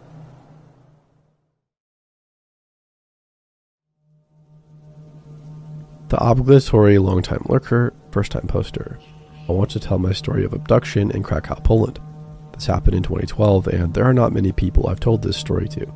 For my birthday in 2012, my ex-husband and I visited Krakow for a short break. My main interest was to visit Auschwitz and the Jewish quarter of the city and Schindler's factory, which is now a museum. We arrived just prior to the Christmas market's opening. I remember being disappointed that we wouldn't be able to experience this. We stayed in a very nice hotel. I won't divulge the name, but it was approximately 15 minutes walking distance from the main square and cloth market. It had a beautiful balcony over the river and was very nice with lovely, hospitable staff. I couldn't recommend this hotel highly enough. We flew in on a cheap budget flight around mid-afternoon and showered, changed, and got ready to explore. The weather was cold and dreary, with some light drizzle, but more than okay to walk along the river into Krakow's main city. Krakow is an exceptionally beautiful city. I loved it. We had a good look at the cloth market, ate a meal of matzo balls and stew in the main square under blankets and heated lights, watched the famous clock tower, and even managed to visit the lovely shopping center with excellent shops, where I purchased a lovely cashmere coat from Zara and an equally lovely hat and scarf. Given it's our first night, we had a few drinks, which turned into a few more. We ended up our evening in a lovely bar beneath the city. Most bars appear to be underground in the catacombs. I was overjoyed as a smoker. We are usually social lepers, but we could still smoke cigarettes in this bar. Around 1 a.m., we were tired and decided to head home to our comfy hotel. We made our way up the stairs from the bar to street level, and a taxi ramp was right outside. We jumped in a taxi and let the driver know our hotel location. Unfortunately, the driver would only accept cash, so we explained we would need a cash point at some time along the 5-minute journey to the hotel. He seemed to understand and was fine with this. At this point, I need to explain I had no mobile phone with me. It was back at our hotel. In those days, roaming had to be paid for, so we decided we would only take my ex-husband's phone. It was 2012, so I think I only had an old iPhone 3S, and it was due for renewal. The 5-minute journey was uneventful, and we arrived opposite our hotel, which was a type of dual carriageway with a petrol station, with cash points opposite the hotel entrance. My ex-husband signaled to the driver to pull in to use the cash point and got out of the taxi. As he was at the cash point, this is where my nightmare began. As soon as dropping him off and seeing he was withdrawing the money at the cash point, the driver locked all the doors and sped off. I was in the back seat with several shopping bags and had no idea what was happening. The taxi driver took the main dual carriageway out of the city and kept on speeding. Initially, I thought he was looking for a place to turn around to pick up my ex-husband, but that wasn't the case. The taxi driver continued to speed until we were well out of the city limits. He spoke no English. I asked him if he wanted money. I showed him my empty bag and shopping bags and asked him what was going on. At this point, I was scared, but assumed there was a misunderstanding. Once the driver continued past the Krakow outskirts, I was terrified. The outskirts are very rural, no street lights, just black snow and ice. The taxi driver shouted and shouted at me, but I couldn't understand a word. Eventually, he pushed me physically and forcefully with my head into the back seat and told me, I can only assume, to shut up. He was then talking on his phone to a man. The journey carried for another 20 minutes until we came to what looked like an industrial estate. No houses and some street lights, but the whole area was just warehouses and factories and fields. The taxi driver was still on his phone, sounding angry, then abruptly turned it off and stopped the car. By this point, I was petrified. I can honestly say I've never been so scared in my life. I was praying and begging that my life wouldn't end here at 34. the mother of 5-year-old twins, and ending up dead in a lockup on an industrial estate as some sort of mutilated rape victim. For about 30 seconds, it was quiet apart from my crying and begging. Then the taxi driver got out, came around to the back car door, grabbed me, and threw me onto the side of the road. He then grabbed my shopping bag and hurled it at me, got in the taxi, and drove off. The relief never came, as I was sure he was going to get other men to harm me. I gathered myself up. It was probably -8, late November, and snowing heavily, and I looked for some kind of doorway hedge, or any kind of shelter, bearing in mind that I was left on the outside of an industrial estate. I walked some meters away and found a gap in a hedge and sat down, pulled my coat and bags around me and cried my heart out. I have no idea how long I was there, maybe an hour, maybe 2, but the sky started to lighten and a few cars and vans came past me. I tried to flag some down, but it was no good. I sat back down. I was frozen. I can honestly say I think I was dying and I had no more energy left. All I know from then to my rescue is thanks to some lovely Polish people. Apparently at around 5 a.m., I was sprawled across the road, hard-shouldered, and a brother and sister going to market with their cattle stopped and picked me up, dragged me in their truck, and put a big cow poo stained jacket around me. I couldn't speak apparently. I was just trying to talk to my children, and they found out my hotel location from a napkin in my bag. These wonderful people drove me 20 miles back to Krakow to my hotel, where my ex-husband, police, hotel owner, manager, and Polish equivalent of CID were all there in the process of setting up a command center. They dropped me off, still wearing the poo-stained jacket, were questioned, and went back on their way to the market. I never even got their names. I was swabbed, photographed, fingerprinted, etc., and got a stiff brandy from the bar. The following day we visited Auschwitz, the main reason for the Krakow trip. That evening we were taken by the police to the taxi rank where we got the taxi from to try and identify the driver, but he wasn't there. It was left with the Polish police. But man, I must have had somebody looking after me that night. I'm 25 now. When this happened I was 14, female, doing online schooling at home. I still had to take certain tests as the high school down the road from me. I lived with my mom and stepdad in the northeastern part of Ohio. This time came when I had to take a state test. In that morning my mom dropped me off at the high school. The night before this, I had made arrangements with my real dad to pick me up around noon, when the test would be over, but I told him if I was not right outside, then just come to my mom's house because I must have finished early and walked home. I finished early around 11 a.m. and decided I would walk home. At the time, I had a relationship with somebody who lived out of state, and we would each buy phone cards to call long distance. It was my turn to buy one, and there was a dollar store on my way home that had cards for cheap. The store I was going to was in a plaza where it was the last remaining business left. The route to my house was all main roads, no side streets. I reached the plaza and have to walk down a hill and past several stores that have gone out of business. I see a man, tall, thin, and wearing a camouflage jacket and a beanie, fidgeting with the small flag and an old planter in front of one of the empty stores. I thought it was weird but just kept my head down and approached him to pass by. When I went to walk past, he stopped fidgeting with the flag and looked directly at me. The man didn't say a word, so I just went back to looking at the ground, and at this point the dollar store was only a few more doors down, so I kind of started walking faster. I then hear really loud stomping behind me and I turn to look around, and of course he is following. So then I am basically jogging to the store. I was scared, but some part of me said he is not really following me and is probably just going to the only store open in the plaza as well. Once I am in the store, I keep looking for him, while I head to where the long distance phone cards are. Now I am just standing there pretending to get what I need, yet I am basically scanning my surroundings. I see him now. He is behind a display looking at me. I decided to walk around the store to see if he would follow. He did. I grabbed my phone card and went to the register. He was behind a display still watching me, and I don't know why, but I felt stupid for saying anything to the cashier. I talked myself into saying something once it was my turn in line. I told the cashier that I think the man is following me and I don't know what to do. She looks back to who I'm pointing at. He is now looking at a book and says, "I don't think he is. People wait for the bus here all the time, and it is probably your imagination." I felt stupid, paranoid, and uneasy. I just stood there with her looking at me. I really didn't want to leave the store. Finally, after 3 minutes of getting looked at like I was insane, I left. Once I am out of the store, I start walking fast through the rest of the plaza. I feel relieved that he was not behind me anymore following. In a couple more steps, I hear the bell on the dollar store's door. I turn around and it's him. I start running. Keep looking back and he is still walking. I finally get to the other end of the plaza and to the road leading to my house. I look back again and he is now running full speed. I have to cross and follow the road to get home, so I run across the street when I see no cars, and I'm just running as fast as I can run. It is a busy road. I thought somebody would notice this man chasing me and stop to help. He was on the opposite side, still just a bit behind me. A lot of cars are passing by and no one helps. I'm focused on making it home. I did have some luck that day. My house key was never on a keychain, just a single key thrown into a large messenger bag stuffed with junk. I luckily found the key as soon as I stuck my hand into the bag. Normally, it would take me some time to locate it. I was running really fast and the bag was bouncing against my side, so the odds of that working out as well as it did were very rare. I now see my house and I'm not looking back. I run up the stairs to the back door, open it with my key, slam it shut and lock the thing. I then went to hide. I thought there was a possibility he didn't see what house I went into. As I am hiding behind the recliner, I hear footsteps coming up the back stairs and then I hear tapping. I am hysterical at this point, not even thinking straight at all. I look around the corner to see him standing at the back door. I see him standing there tapping, and then all of a sudden he starts pounding against the glass pretty hard. I was frozen just looking, and then he presses his face against the glass and starts repeating it in the sweetest voice. "I can see you. I can see you." I was crying and telling him to leave. The only phone we had was one with a cord in the kitchen right beside the door his face was pressed against.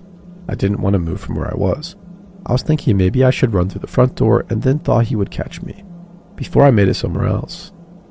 All of a sudden he runs down the steps and I can't see him, and I think he's leaving. I was so happy, but as soon as that thought crosses my mind, I hear something coming from the basement. The first few times I heard it, I didn't realize that he was kicking in the basement window. So what happened next was fast. I projectile vomited across the room and lay on the floor. Yeah, not the best reaction. I then lie on the floor and give up. I feel doomed. As I'm lying there screaming, I hear beating on the door again and I look up to see my dad. It took me a few moments to realize it was him. I ran to the door, still screaming, and opened it to my dad saying, "What the heck is happening right now? I just chased a guy off kicking in the basement window." I just grabbed him and he grabbed me, and I didn't move for a few minutes until my dad made a call to the police and to my mom who was at work. I filed a report with the cops who came out and got a description of the man. They did mention that there was someone who fit the description, whom they were already looking for but wouldn't tell us why. Never heard anything back from them anyway. Maybe 6 months later, I fell asleep on the couch downstairs. When I am awake in the same spot, I see through the kitchen to the back door, which has a light on outside on the porch. I wake up every couple of minutes thinking I'm dreaming to something. I don't know what. When I finally open my eyes all the way, I see the guy tapping on my back door.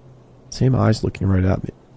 I hauled ass up the steps, ran into my mom and stepdad's room, and jumped on top of them both while they were asleep to get him. He was gone by the time I realized what was happening and went down there. After all of this, my sister was visiting and up late on the computer downstairs and saw somebody looking in the window who fit the guy's description. Several times after that, somebody tried to bust open our windows, which my mom eventually screwed permanently closed. After a while, we moved.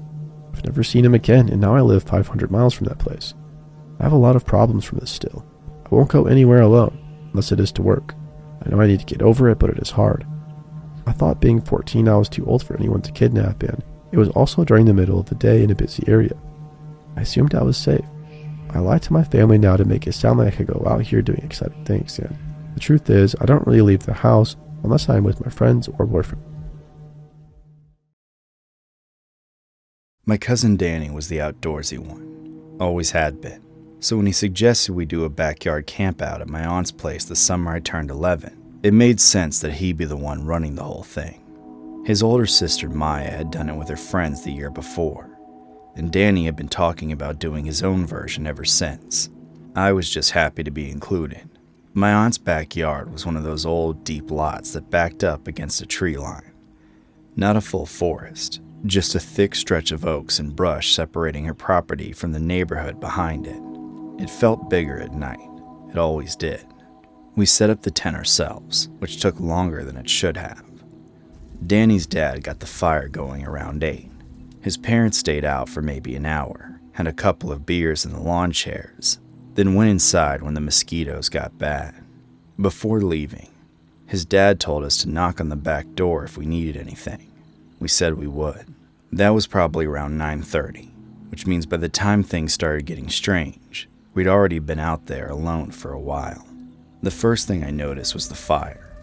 Maybe an hour after Danny's parents went in, I looked up from my Game Boy and realized it had gotten bigger. Not dramatically, but we hadn't added any wood. We'd actually let it die down since we were planning on sleeping soon. I pointed it out to Danny, and he shrugged and said maybe an ember caught. I figured he was probably right. We started talking about this kid at school who supposedly gotten caught shoplifting. Regular summer night stuff. I wasn't thinking about the fire anymore. About 20 minutes later, I noticed a smell, sweeter than wood smoke, almost like a cigarette. Danny smelled it too. We looked around and didn't see anything. He said it was probably drifting from a neighbor's yard. That made sense to me. But something about that smell made me feel like we weren't alone anymore. Danny fell asleep before me. He always could just close his eyes and be out. I lay there listening to the fire pop. At some point I heard footsteps in the grass. Not an animal. Animals stop and start. These were steady. I held still until they finally stopped somewhere behind the tent, near the tree line. I told myself it was Danny's dad checking on us, but the back porch light never came on. When I unzipped the tent slightly and looked toward the house, all the windows were dark. I zipped back up and lay there a long time. The footsteps didn't return. Eventually I convinced myself I'd half imagined it. That strange place between almost asleep and fully awake where sounds get warped. I've talked myself out of a lot of things in my life. That night I was getting good practice. I'm not sure what woke me, but when I opened my eyes, the tent was brighter than it should have been. Orange. The fire had been dying when we fell asleep, but now it was fully going again, throwing light across the whole side of the tent. I leaned toward the mesh panel and pressed my face close enough to see through it. Someone was sitting in one of the lawn chairs by the fire, facing the tent, completely still, shoulders ahead, hands resting on the knees. Not Danny's dad. The build was wrong, and this person was leaning forward in a way his dad never sat. I woke Danny. He looked, went quiet, then said it was probably just shadows playing off the chair back. Maybe. The fire does strange things. I decided to believe him because I had to. We lay back down, but neither of us spoke. The sleeping bags felt thin. The tent felt thin. I was staring up at the mesh vent when Danny whispered, "Do you think we should get my dad?" I said yeah. We both knew we should have done it 10 minutes ago. Danny started to sit up to unzip the tent. That's when it happened. The tent wall to my left pushed inward sharply. I turned my head, and before I could process what I was seeing, a hand punched straight through the mesh panel and grabbed my ankle. Not through the zipper, through the mesh itself. The grip was immediate and crushing, large adult fingers wrapping all the way around. I felt myself being pulled before I could even react. The sleeping bag peeled off as I slid across the tent floor. I grabbed at the ground sheet, but it just bunched under my fingers. Danny was screaming my name, and it sounded like it was coming from another room. The tent peg on that side ripped out, and the whole wall caved inward as I was dragged through the gap and out into the grass. The cold hit me first, then the smell. That same sweet, wrong smell from earlier. Except now it was everywhere, right on top of me. I was on my back, moving fast, the grass cold and wet against my neck and arms, the tree line coming toward me. I dug my free heel into the ground and it did nothing. I clawed at the grass with both hands. I was screaming. I know I was, because my throat hurt for 2 days after. I couldn't see him. He was behind me, dragging me by one ankle. And every time I twisted to look, I caught nothing but darkness in the shape of legs moving quickly. We were maybe 10 feet from the tree line. The back porch light exploded on. Danny's dad's voice cut through the dark, loud and sharp. Then the back door slammed hard. The grip on my ankle loosened slightly, just for a second. I felt the hesitation in it. Then the shot, the loudest sound I've ever heard. A single blast fired upward, not aimed at anything, just a sound that meant the next one might be. Birds burst out of the tree line. Every neighbor's light came on at once. The hand let go. Footsteps crashed into the bushes and disappeared. Danny's dad crossed the yard at a run, and I just lay there in the wet grass, staring up at the sky, completely unable to move. He grabbed my shoulders, and I remember his hands were shaking. The police came. Flashlights swept the tree line for a long time. They didn't find anyone.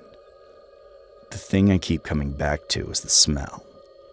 That sweet, strange smell had been there for hours before anything happened, which means he was already there, already that close, long before either of us noticed. He was patient. Whatever he was planning, he was willing to wait all night for it. I don't know what would have happened if Danny's dad hadn't come out when he did.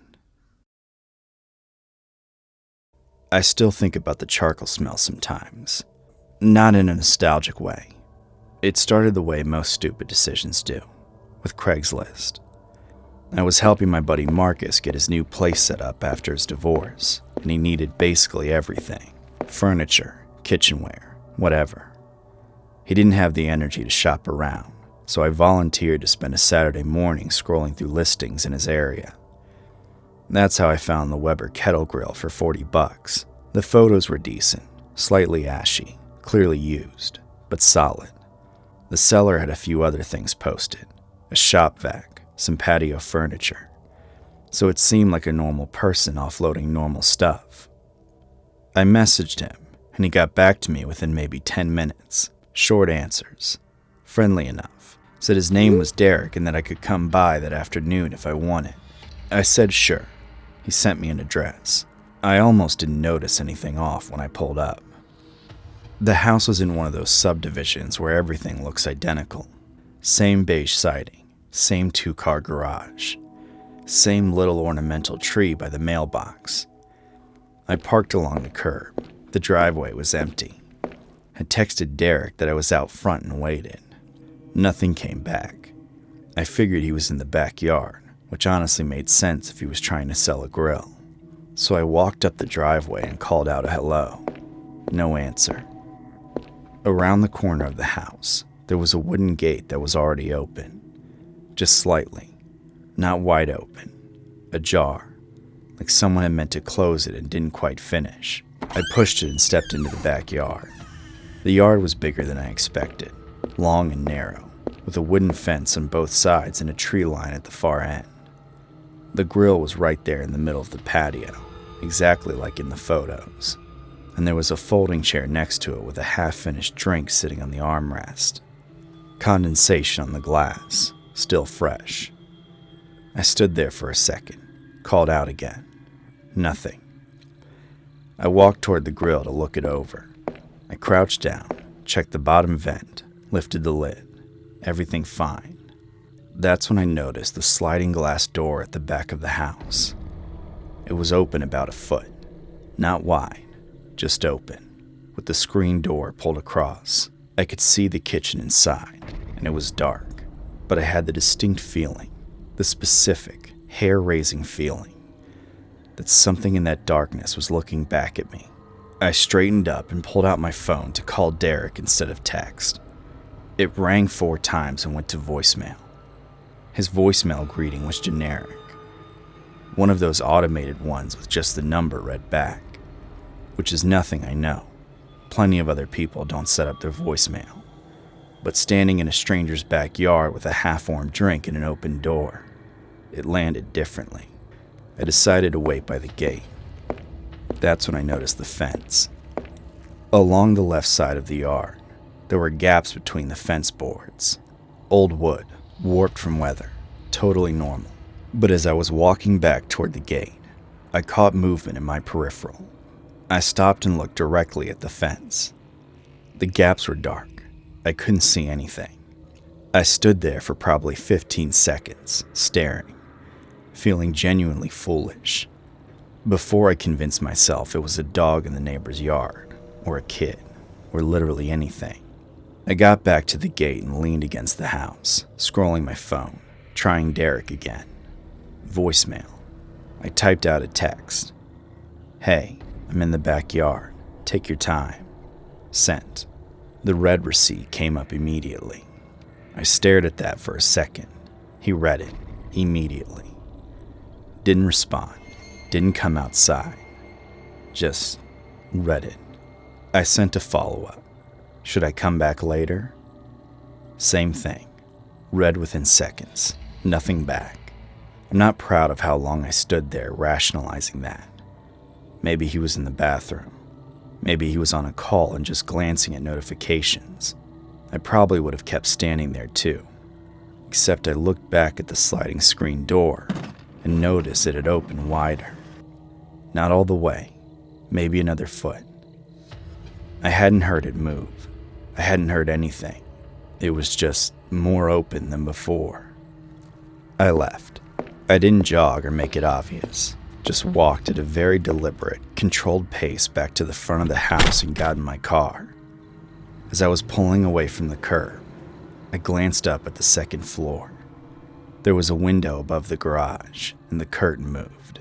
Not like wind, more like it had been held aside and then released.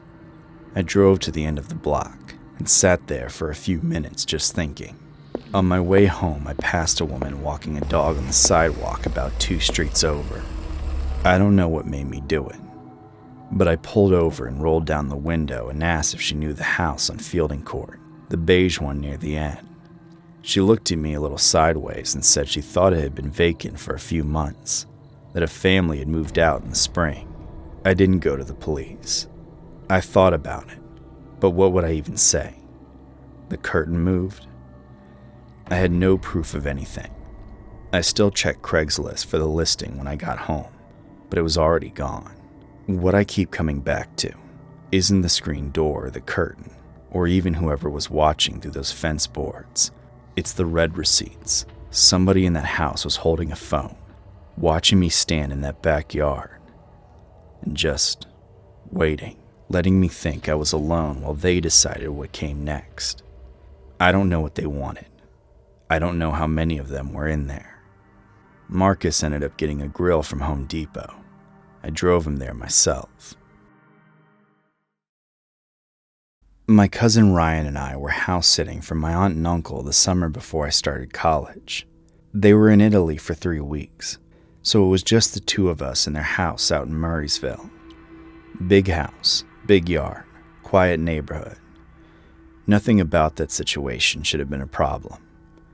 Ryan and I had been there one day when I walked into the garage and found the side door, the one that leads out to the backyard, sitting slightly open.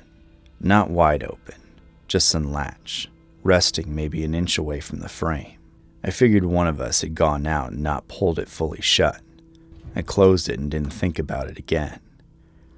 That was probably the first thing I should have paid more attention to. A few days passed without anything strange. Ryan and I had a routine going. We'd watch TV, make food, hang out by the pool. On some occasions, Ryan would have his Bluetooth speaker out by the pool blasting music while we floated around. It's safe to say we were having a great time. Then on the 4th or 5th night, I was lying in bed around midnight, and I heard that garage side door open. It has a specific creak to it, a low groan that rises in pitch as it swings. I had walked in and out of it probably a dozen times already. I knew the sound. I lay there waiting to hear Ryan's footsteps, assuming he went out there for some reason. But there were no footsteps, no sound at all after that. I got up and knocked on Ryan's door. He was in bed. He hadn't gone anywhere. We both went down and checked. The door was closed but unlocked.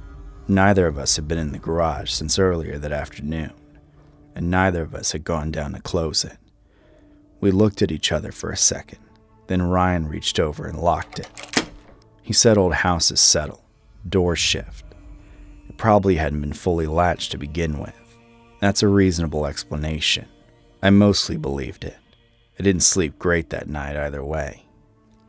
About a week in, Ryan's girlfriend came to visit for a few days. Having a third person around made the house feel more normal. The three of us spent most of a Saturday out by the pool. Late in the afternoon, Ryan and his girlfriend went inside to start making dinner, and I stayed out a little longer by myself. That's when I noticed the chair. My uncle has these wooden Adirondack chairs arranged around the fire pit in the corner of the yard near the fence. There are 4 of them, always in the same positions. I looked at them probably every day, but that afternoon, one of them was pulled forward, out of the arrangement, facing the pool, directly facing the pool.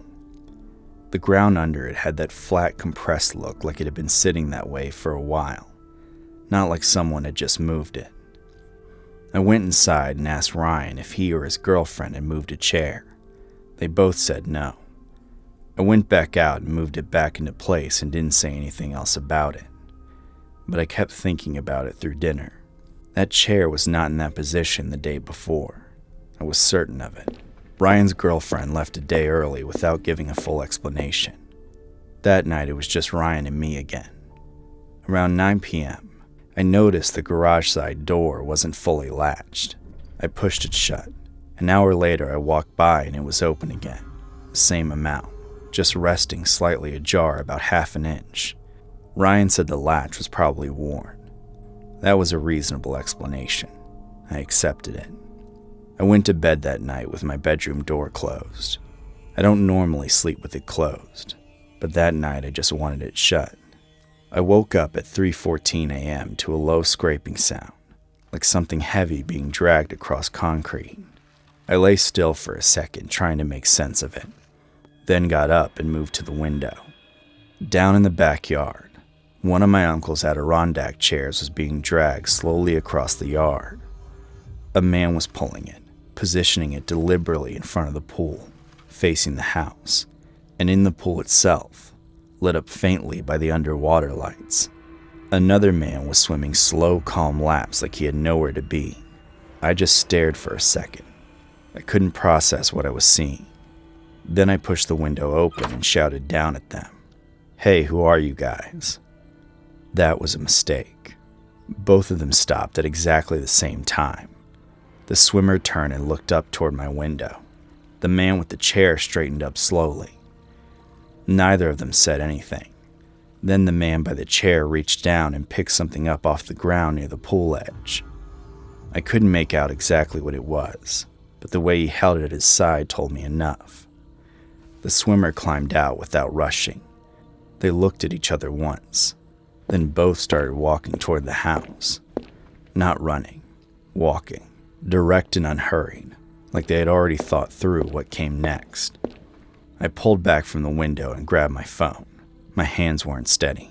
I called 911 and told the operator there were 2 men in the backyard and that they were approaching the house.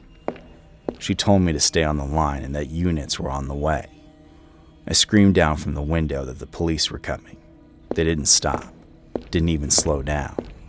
I heard the back door take the first impact, then the second, then the frame gave. Their footsteps came through the kitchen, steady and unhurried, and then hit the stairs. I had my back against the far wall. I could hear them in the hallway, both of them. Then my door handle moved. It moved again, harder. Then I heard the distinct sound of metal being worked at. They were going after the handle itself, trying to knock it loose from the door. Then Ryan's voice came from down the hall, shaky but loud. "I've got a shotgun and the cops are already on their way. Get out of this house." And then the sound, a pump action racking, unmistakable. Then another, the kind of sound that doesn't leave any room for interpretation. Everything stopped. 3 seconds of silence. Then I heard footsteps, fast this time, moving away from my door, back down the hall, down the stairs, and out through the back of the house. The rear door swung and slammed. Then nothing. The police arrived about 4 minutes later. They cleared the house and found the broken back door, the damaged handle on my bedroom door, and wet footprints through the kitchen and up the stairs. 2 sets. When they were gone, I found Ryan sitting on the edge of his bed. I asked him where he got a shotgun. He looked up and held his Bluetooth speaker. He'd pulled a pump-action sound effect on YouTube the moment he heard them on the stairs and blasted it at full volume through the hallway. That was it. That was all it was. I've thought about that night a lot since then. I think about the two men walking toward the house without hesitating even after I told them the cops were coming. And I think about how close everything was to going a completely different way. If Ryan hadn't been quick, if he hadn't thought of that speaker, if he'd hesitated even 30 seconds longer, I don't let myself finish that thought. That weekend was supposed to be a simple anniversary trip. Jenna and I left after work, heading to a bed and breakfast about 2 hours north that Jenna had found online. We booked it 2 months ago, and we were looking forward to make the most of our time together. The drive alone was relaxing without the usual distractions until we exited the highway. The GPS took us onto a country route that got narrower with each mile. Around mile marker 17, the GPS started acting up. It kept recalculating as the blue line jumped all over the screen. Jenna checked her phone and found we had 1 bar of service that kept dropping to nothing. I pulled onto the shoulder near what looked like an old farm access road. The engine idled while I tried to make sense of the paper map we grabbed at the last gas station. Jenna leaned over. Her finger traced the route we thought we were on. We were bickering about the possible right direction when suddenly headlights appeared in the rearview mirror. I popped my head out to notice a dark van crawling past. The driver took it as some signal and pulled over right beside us. The passenger window of the van rolled down. 2 men sat inside. Both looked in their 40s. The driver kept his hands on the wheel. The passenger leaned toward us with a friendly smile. He said they were locals, and he asked if we were lost and needed help with directions. I told him we were trying to find the Pinewood Inn, that our GPS had quit working. He nodded as if he understood completely. Said the area was notorious for bad signals. The driver said something I couldn't quite hear, and they both laughed. The passenger said they knew exactly where we needed to go, and that there was a shortcut just up ahead. We had to turn left on the Millbrook Road, and it would cut 15 minutes off our drive easily. He gestured vaguely into the darkness ahead of us. Jenna squeezed my hand, unsure, but the guys really seemed to know their way around here, and any help seemed better than getting lost. I thanked them. The passenger gave us a little salute, and they pulled ahead slowly. We waited a moment, then followed. The turn from Millbrook Road came up faster than I expected. I didn't spot any street sign, but there was indeed a gap in the trees with cracked pavement barely visible in our headlights. I made the turn. The van had already disappeared down the road ahead of us anyway. Within a quarter mile, I knew something was wrong. The pavement gave way to gravel, followed by dirt with deep ruts. The trees crowded in so close that the branches scraped against the passenger side. There were houses or lights as far as we could see, but the forest was getting thicker. Jenna said we should turn around, and that she was getting heebie-jeebies. I agreed, and started looking for a place wide enough to turn. That's when I checked the mirror and saw headlights behind us. The van had circled back and was keeping about 50 yards back, matching our speed exactly. My mouth went dry. I sped up slightly, but so did they. The road ahead curves sharply to the right. Just past the curve, it widened enough for me to attempt a 3-point turn. I pulled forward and started to cut the wheel. The van accelerated. It came up fast and stopped at an angle that blocked the road behind us. Both doors opened at the same time as the 2 men stepped out. The driver had something in his hand that caught the light. It was a tire iron. Jenna whispered for me to go. I threw the car into reverse, trying to back up and go around them. The passenger moved faster than I expected, coming straight for my window. He was yelling something about disrespect, about how we shouldn't have ignored them after they'd helped us. The driver swung the tire iron against the truck. The metal made Jenna scream. I jerked the car to the right. My wheels span in the dirt. We lurched forward into the trees, branches exploding across the windshield. The passenger had to jump back.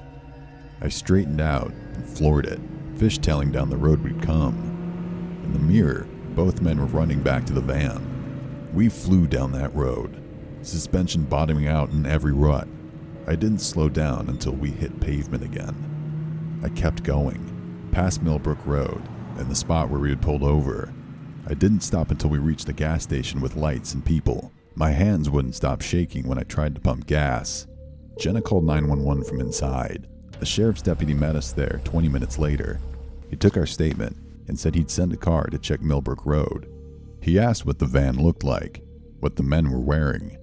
I realized I couldn't remember much beyond the tire iron and the passenger's face when he ran at us. The deputy told us that Millbrook Road was a dead end and that it hadn't been used in years except by hunters.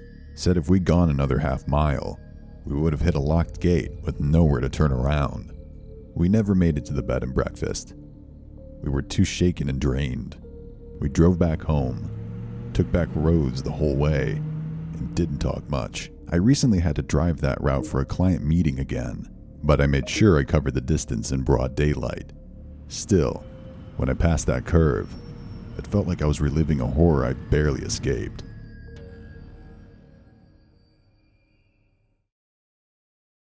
I booked the Airbnb 3 days before I needed it. I just quit my job without another one lined up, and my girlfriend had moved out the week before. I needed to get away from my apartment, the city, and everything. The listing was cheap. It was merely $40 a night for a whole house in rural Pennsylvania. The photo showed a 2-story farmhouse with peeling white paint and a sagging porch. The reviews were sparse, mostly one-liners like "interesting place" and "definitely unique." One review simply recommended to follow the rules. I arrived after dark on a Thursday.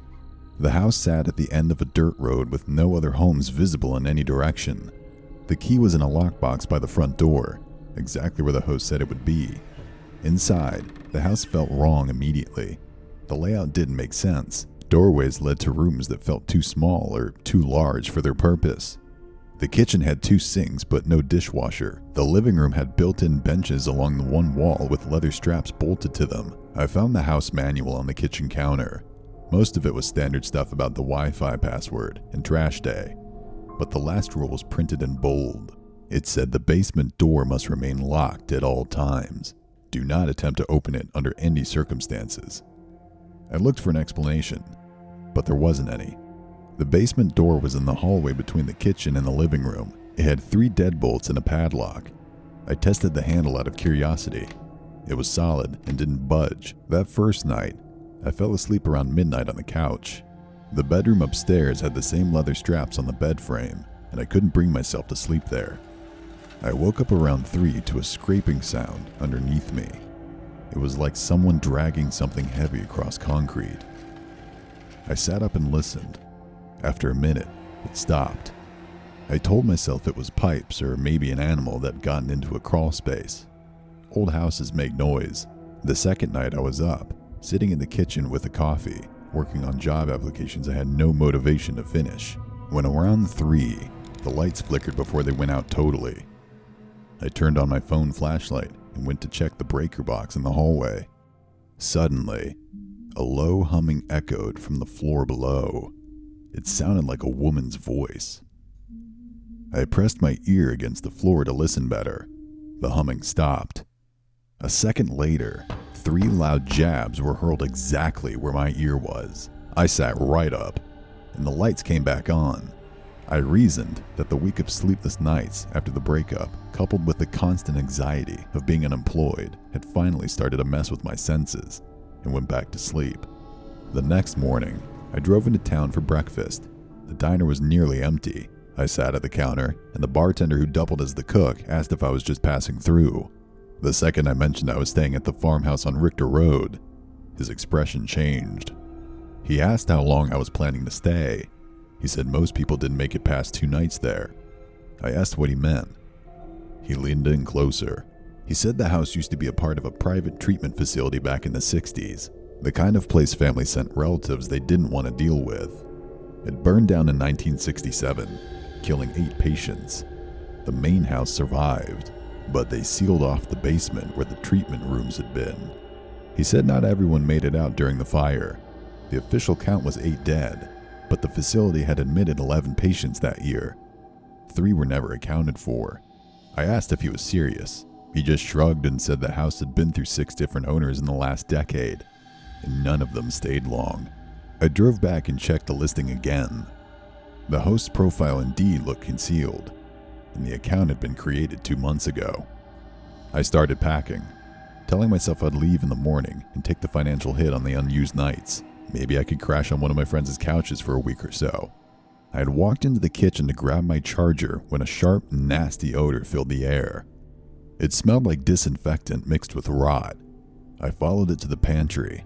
The back wall looked slightly different from the surrounding wood. I pushed back on it, and a section swung inward. Behind it was another door. This one was old with a simple handle. The smell was stronger here, seeping through the gaps in the frame. It reminded me of hospitals and funeral homes. I twisted the knob. Behind the wood, the stairs led down into darkness. I could hear fabric rustling down there, along with soft padding of bare feet on concrete. I closed the door and backed away. My hands were shaking so badly I could barely hold my phone. That night, I stayed in the car with the engine running and the doors locked. Around 3, I saw a light come on in the upstairs window. I squinted to find the front door open. A thin woman stood in the doorway, wearing a faded hospital robe. From the car, I couldn't make out her face, but I could see she was looking directly at me. She grinned and mouthed at me to go away before she turned and went back inside, slamming the door shut. My body started trembling like a leaf. I didn't wait for dawn to creep in and drove in the dead of night without looking back. I reported it to Airbnb, but the listing was gone by the time I checked later. The host's account had been deleted. 2 weeks ago, I got a message from an unknown number. It was a photo of the farmhouse taken at night. The front door was open, and in the doorway, barely visible, was the same thin figure. The text below it said, "You left before checkout. You still owe 2 nights." It was our first trip without our parents, so Luna and I had been low-key buzzing. Her aunt had offered us a cabin in the Catskills for a long weekend. We were 15 and eager to prove we could handle 3 days on our own. But somehow Cassie found out about it and cornered me after gym class 2 weeks before we were supposed to leave. Her eyes were red and puffy. She said her ex-boyfriend Tyler had admitted he only dated her to get close to me, and that he told half the school that I was the reason they broke up. She begged to come with us, saying she needed to get away from everything. Luna pulled me aside and warned me to be careful. She claimed Cassie gave her the creeps, and asked whether I'd noticed the way she stared at people when she thought they weren't looking, but I felt guilty.